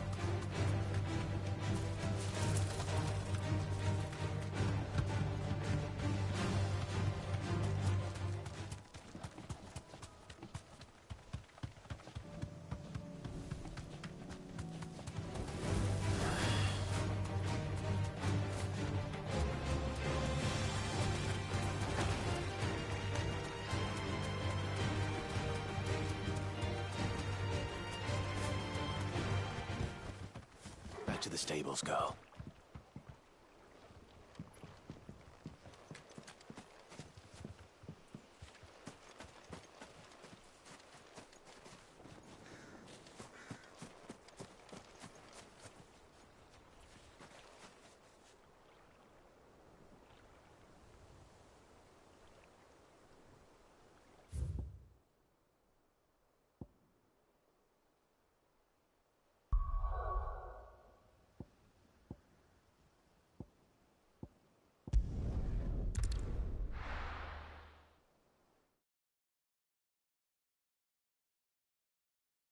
First, we find Isabel. Heard a bloke saying he saw ghosts on the far side of the wall. I saw it with my own eyes. If there are ghosts in the Royal Meadows, then why isn't the garrison dealing? 4 left for more on the captain's orders. I can't do it.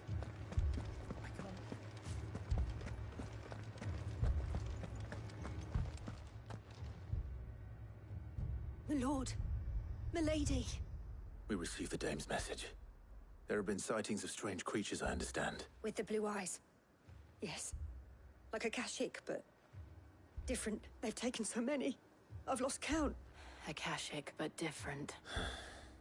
Ultimus thralls. And what of your mistress? Is she here? Oh, no. She went to the garrison to ask what they were planning on doing about all this. Then we'll look for her there.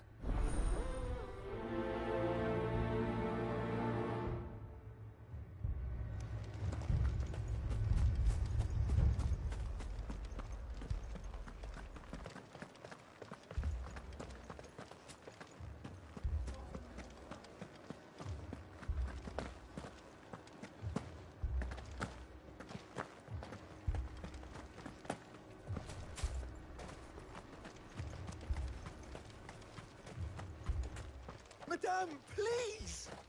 Half the garrison's been slaughtered by those things. We lost the captain this very morning. We've tried requesting reinforcements, but there's been no word from the capital or the Dominion in days! What more would you have us do? I would have you do your duty. Those at the Vale look to me for protection. And protect them I shall. Because they are my charges, and that is my duty. In case you have forgotten, the people of this town are your charges. But more than that, they are your people. Your sisters, your brothers, your lovers. So you have a choice. Lay down your sword and watch as they are slaughtered, or take it up and do what is right. She speaks the truth, you know. This here, it's all we have. It's all that's left. What we have left is our lives! Do you really want us to lose them as well? Not if we don't have to. Look, there's a cask under the captain's bunk. Let's talk about this over a drink, eh? I'm listening. I'll have a word with him.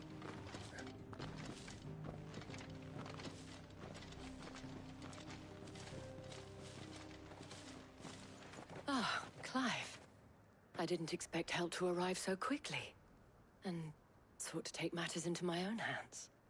It was a noble effort, but I thought you might still need some support. I'd like you to consider my needs.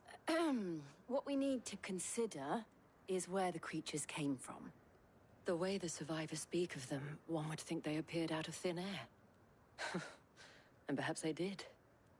It's hard to know what to believe these days. We'll talk to the survivors. I can't entirely blame the men of the garrison for losing heart. And they have provided a place for the injured.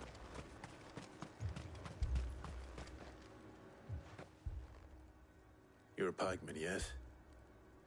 What happened? I've got family in Moor. I heard the flood was spreading, so I went to see if they were all right. And a pack of them glowing things found me in the meadow. I ran for my life. I never did get to the village. Leave that to us. My family! What did we do to deserve this?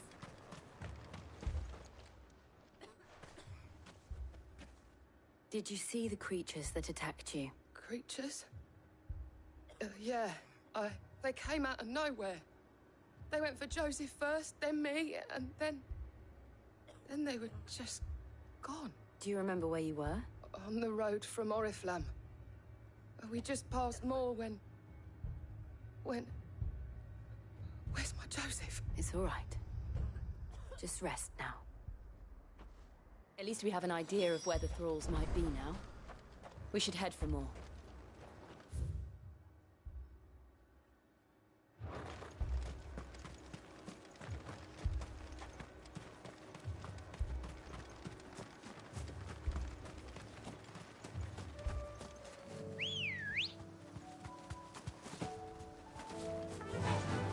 Faster!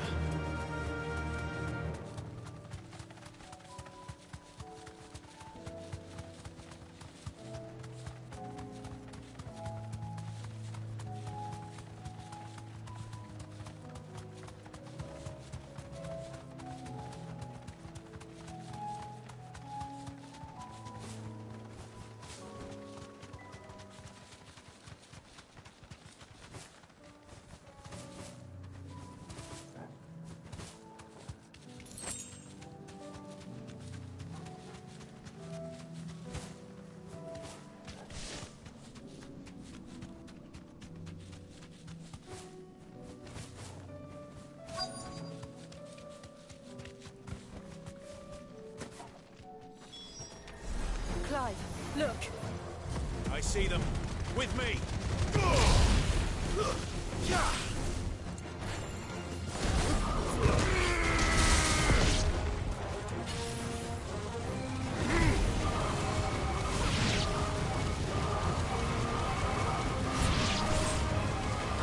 This way! Should I prime? Save your strength.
Do you think there are more?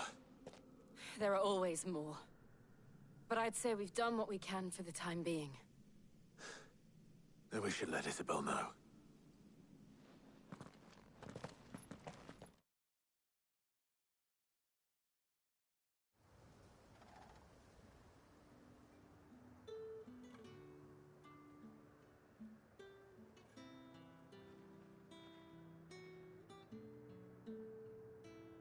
You have the town's thanks. Don't thank us yet.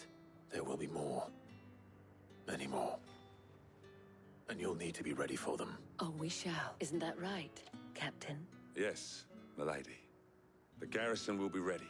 Philippe here has convinced most of the men to remain at their posts. For now, at least. Hearing that the Dane would look kindly on any man who committed himself to the task certainly didn't hurt. It's not the most selfless of motives, I'll admit. But whatever it takes, eh? Now me, I never needed convincing. I became a soldier to protect the people I love. And the people I love include the ones standing before me. Handsome and chivalrous. Now, if you don't mind, I have sentries to post. Milady.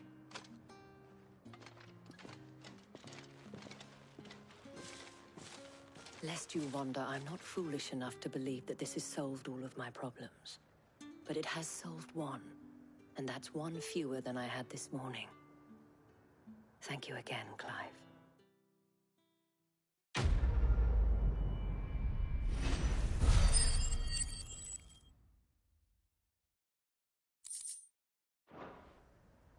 Our friends seem to have things under control. For now, at least. Let's go and put Otto's mind at rest. Philippe will make a good captain. He reminds me a little of you, Clive, but without all the mocks and mows.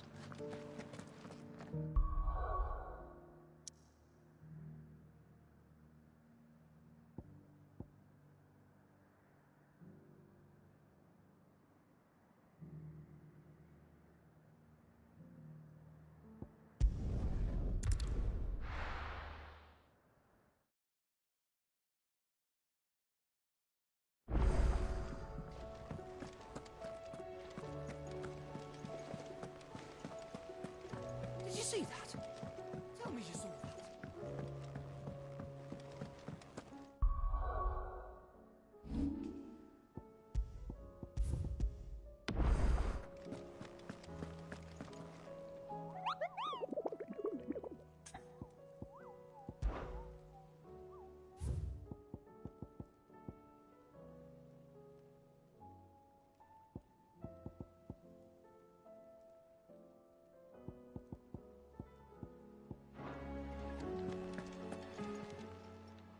How may I help you today, Clive?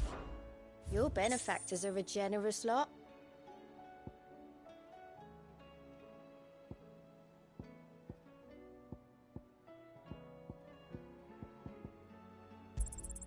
You earned this. All done?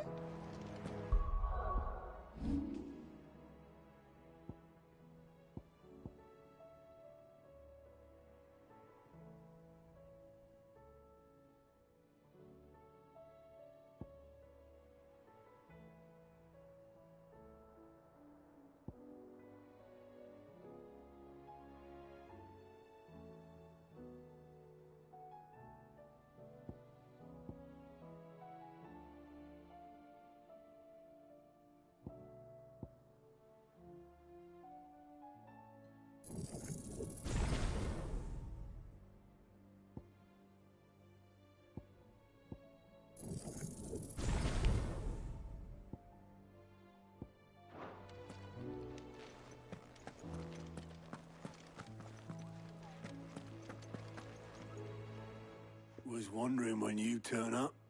Had ours from all our friends thanking you for your timely intervention. How is it you always manage to arrive at just the right moment? Luck, I suppose. Any word on the rest of the realm? Let's see. Storm's still crying out for Mother Crystals, the nations are still in chaos, and the skies are still the colour of a kick in the kidneys 2 days on. Right. Clive, we knew this was going to happen. Well, not the bleeding skies part, but you take my point. Now's not the time to second-guess yourself. Now's the time to visit the infirmary. Talia says your brother's awake. Thank you, Otto.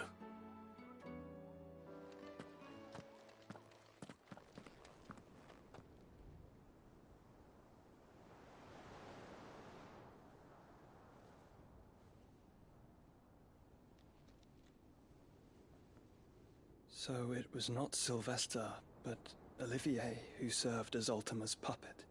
And when Dion learned of this, he sought to slay the fiend.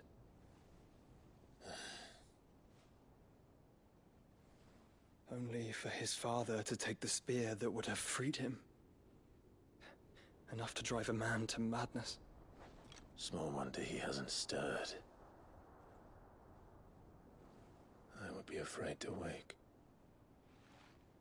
Had I but reached out to him sooner, warned him of the threat Ultima posed.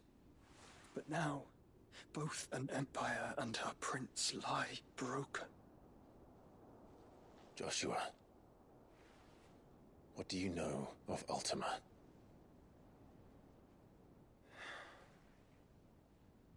Very little, I'm afraid. Despite my best efforts. 18 years ago, as I lay buried beneath the rubble of Phoenix Gate, 'twas not death who came for me, but another. And it was while in my rescuer's care, I first heard of Ultima. I've been chasing his shadow ever since. Ultima is driven by some deep, dark purpose, and for whatever reason, it would seem you are crucial to his designs. He will stop at nothing to have you, even if that means toppling an empire. But why me? What possible use could I be to such a creature? That is one of many answers that have eluded me. Yet, I am certain of this. It is not mere chance. You were chosen for a reason. All dominants carry within them the might of an icon. Nigh limitless power that is at once acutely limited. I wield fire, and only fire. And I only ice. 8 wardens for 8 elements. But you, Clive. You are different. You're special. Your abilities begin with the flames of Ifrit. But they do not end there. The fact Ifrit can even exist goes against everything we thought we knew of dominance. Perhaps Ultima has been waiting for one such as you, whose potential is truly limitless. I've encountered that thing several times now. If it or he, as you say, needs me, why hasn't he claimed me as he did the boy? Were I to hazard a guess, I'd say the two of you are somehow incompatible. His mind not properly attuned to your body. His mind? Mind, awareness, spirit, call it what you wish. But I believe Ultima to be an embodiment of the concept. It is why I struggle and fail to contain him here inside me. I'm sorry. Inside you? With every setting sun, I feel my strength wane. And though the Phoenix's flames mend the prison I have made for Ultima, they do so at a cost. We must find a means to bring an end to him before I meet my own. What were you thinking? It was that or let him take Clive. And I've always had a soft spot for my brother. But that doesn't mean you should sacrifice yourself to save me.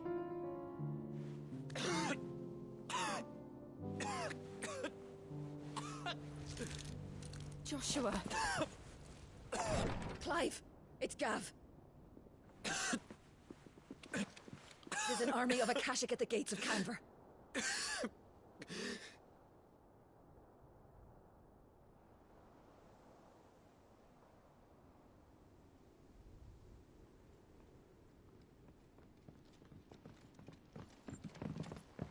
Well, what's the short of it? It's all Tyre told you. The capital of the Free Cities is under siege by an army of monstrosities. The city guard are doing their best to stem the tide, but numbers ain't on their side. What of Lord Byron and Mid? Were they able to escape? No, but they're all right for now. They're hiding with Gav at midship. We have to get them out of there. And we shall. Otto, prepare a Stolas. Tell Gav to stay exactly where he is. Understood. Vivian, what's the swiftest route to the Free Cities? That sounds like a question for the map. Look here. This road, through Tabor, should provide the least trouble. Good. What a coincidence. Tabor is exactly where I'm bound. Joshua, bed is where you should be bound. You don't think I told him the exact same thing? Were Tyre not such a talented healer, I would surely have been inclined to agree.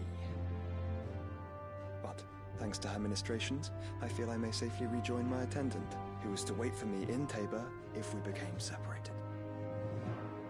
All right, we travel together. Clive. If he stays close to me, he'll be fine. Thank you, brother. I'll look after him.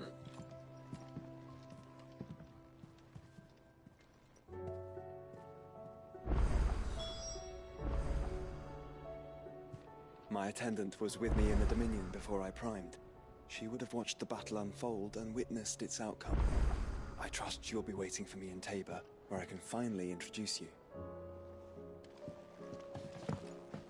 You know how I feel about this, but your brother's stubbornness knows no bounds. I'm starting to think it runs in the family.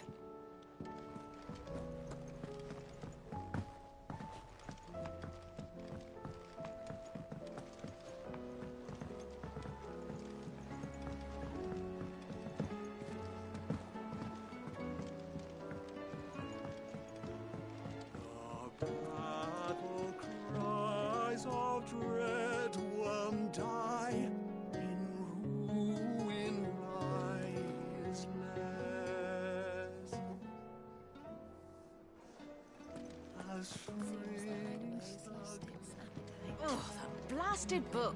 With the skies. Here, you put me in this situation, Clive. You can bloody well get me out of it. I need a hand with a recipe. Are you sure it's me you're looking for? I'm not much of a cook. I'm all the cook will be needing, thank you very much. What I want from you is a little of your time, right? Oh, and perhaps your sword. You remember Ivan's stew, right? Well, despite the look of the thing, and that awful stench, people wolf it down. So I thought I'd try making one of these supposed masterpieces myself. Had a peek at the book and gave it a go, but, well... It wasn't as straightforward as you'd hoped. Ivan had the same problem. Yeah, but this is my blimmin' kitchen, and I will not be outdone. So if you don't want to be seen as playing favourites, I suggest you lend me a hand. I've never been one to play favourites, Molly. And I would be only too happy to lend you a hand. So, what's on the menu this time? A fried mortress of skyworm. That's one heck of a name, innit? Recipe seemed easy enough to an old hand like myself. Thought I'd followed it to a T. Only, turns out skyworm livers and drake's mint are not what I thought they were. At least I hope they're not, given the rancid mess they made. Ivan said the recipes in the culinary pilgrimage date back centuries. Who's to say the ingredients even exist anymore? Well, that's a question for a scholar, wouldn't you say? Perhaps you know of one? Kindly old fella who haunts the shelves, maybe? Fine. I'll go and speak to Harpocrates. Perhaps he'll know something. And if he does, I'll see if I can find your ingredients for you. You do that. Lest we forget, you've got a reputation to uphold.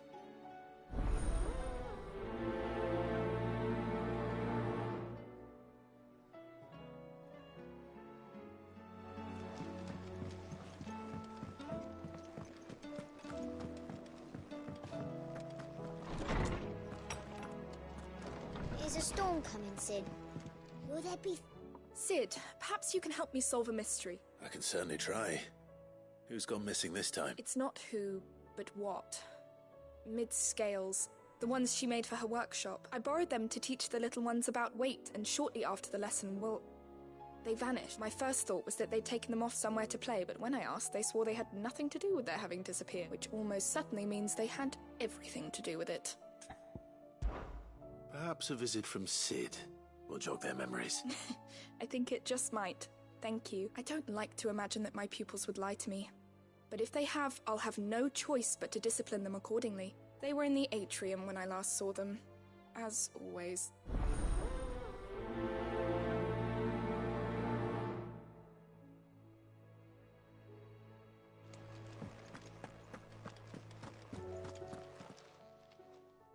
Lawsman Harpocrates. I've come to pick your brain if you don't mind. It's about the book you lent Ivan. Ah, Valisthea, A Culinary Pilgrimage, a classic. One of my favorites, in fact. The young man did a wonderful job with the Chance's stew. I do hope we shall be able to sample more such marvels in due course. That's actually why I'm here. I don't suppose you know where I might find skyworm livers and drake's mint. Ah, so the fabled Sandbrequois delicacy is next on the menu. Delightful. The descriptions of fried mortress never failed to make my mouth water. Now, skyworm is a somewhat antiquated name for the wyvern, their ground livers being the paste from which the mortress is made. Dragon livers. How very Sandbrequois. One would have thought the disciples of Bahamut would have a touch more reverence for their icon's brethren, but apparently not.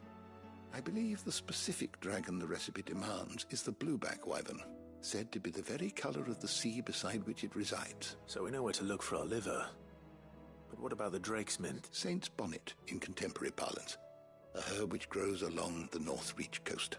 I gather that one can locate the cheerful yellow flowers by their heady scent alone, so I'm sure you'll have no trouble finding them. I may add that people once believed game was best served with the flora that sustained it in life, in which regard fried mortress of skyworm is undoubtedly a typical dish of the time. Meaning that if I find one, I find the other. To Northreach, then. Best of luck, Clive, and do save me a bite once the dish is complete.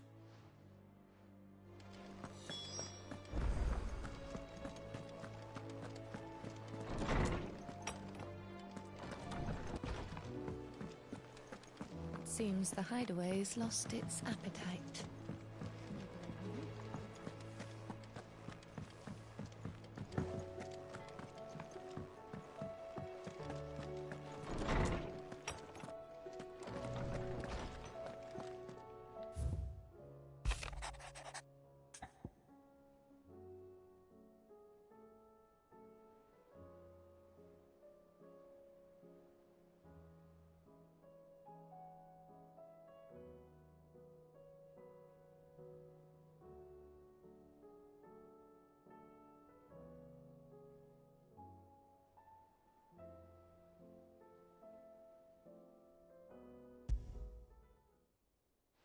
Rutherford. Wasn't that the name of my uncle's manservant? Why would he be in Martha's Ret?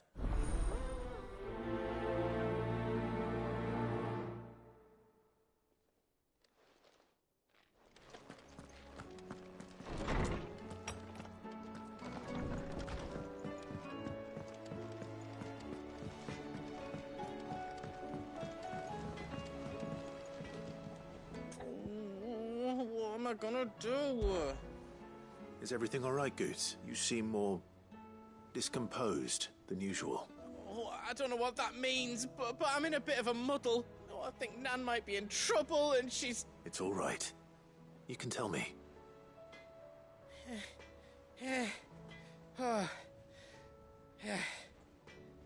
There was a trader came by. One of our usuals, like. Said he'd heard some rotten rumours about her down Dalimil Way. Folk are saying she's been selling to bandits and cutthroats and that. I mean, she's fond of a chance to make a coin or two, aye, but she'd never do business with baddies. Especially not the kind who go hurting people who haven't done out. I wanted to ask her about it myself, but I'm scared she'll give us a tongue lashing. She'd never give your tongue a lashing, though, would she?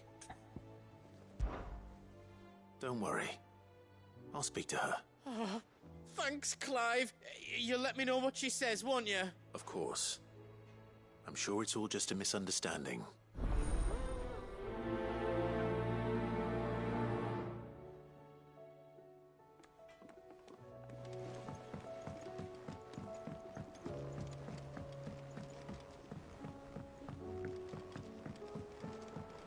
I heard the Emperor was impaled on his...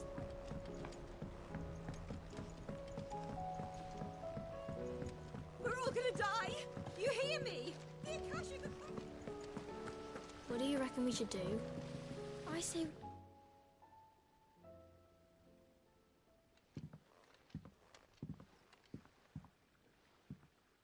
Sid! Hard at your studies, I see. And what is that? It's not a set of scales, is it? No. Of course it isn't. Well, not anymore, it's not. Oh! And just how long hasn't it been one? We're sorry. But we didn't break them. We dismembered them. Just like Miss Mididol showed us. Miss Mididol? Why would she have you dismembering her creations? Because that's the only way to become a ninja-neer. Miss Mididol said, the best way to see how something worked is to take it apart and put it back together again. Well then, your work is already half done. Carry on. About that. The taking apart was easy enough, but it's the putting back we can't work out. Speak for yourself. The heavy thing goes at the bottom. Then...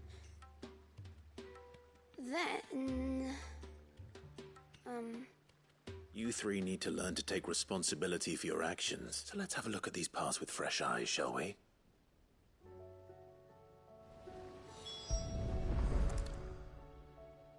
All right. Everything here was once part of Miss Mididol's scales.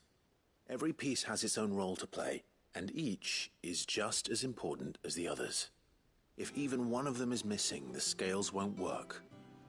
So let's think about what those roles might be. You already know one of the pieces. The body. Its role is to support everything else. But what of the others?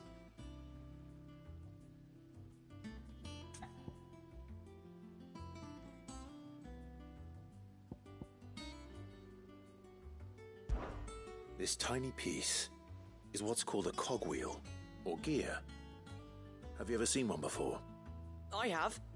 Miss Mididol's dungeon is full of them. Most are on the floor. She puts them in all her inventions. They spin round and round. That's right. They're very useful when you want to make things move. Do you remember if there was anything on the scales that moved? I remember the arm moved when I tried weighing an apple. And then somebody ate it. It's not my fault. You shouldn't have tried weighing it before lunch. We know what part's supposed to move and how it's supposed to move. So, let's put the pieces together first, see what doesn't move, and then stick the cogwheel to that. Not a bad idea. You see? It's not so difficult.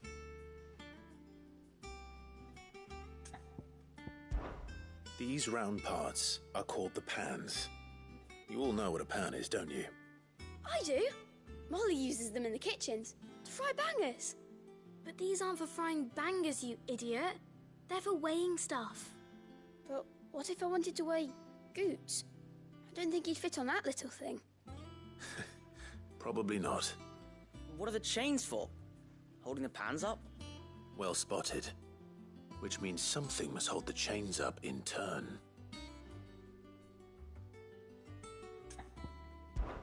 This is called the arm. Why do you suppose that is? It doesn't look much like an arm. You're right. It looks more like a wing. Like a chocobo wing! You've ridden a chocobo before, haven't you, Sid? Will you teach me to ride one day? I'll think about it. Now, what do arms do? Hold things. So wait, maybe this arm holds things too? Good thinking. You're on the right track. So, now that we've taken stock of the parts and learned what they do, what do you think? I think we've got it. Then here's what we'll do. You tell me what goes where, and I'll put the scales together. Well, obviously you need to start with the body. All the other pieces fit onto it, don't they? And the arms go on the body, just like real arms. Or wings, if you're a chocobo.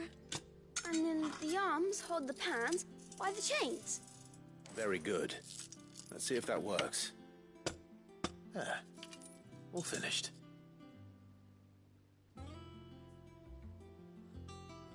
Yes! We did it! Well, with Sid's help. Oh, I just put the pieces together. It was you three engineers who showed me how. That's right. We're Miss Mididol's hairs. Her hairs? Yeah, Hare's for the future. She's showing us her secrets now, so we can help out the hideaway when we're older. What do you think, Sid? Are we almost ready? With a little more help from Miss Middledol and Miss Shirley, I'd say it won't be long at all. You hear that? It won't be long. Until then, though, do try to be honest with Miss Shirley.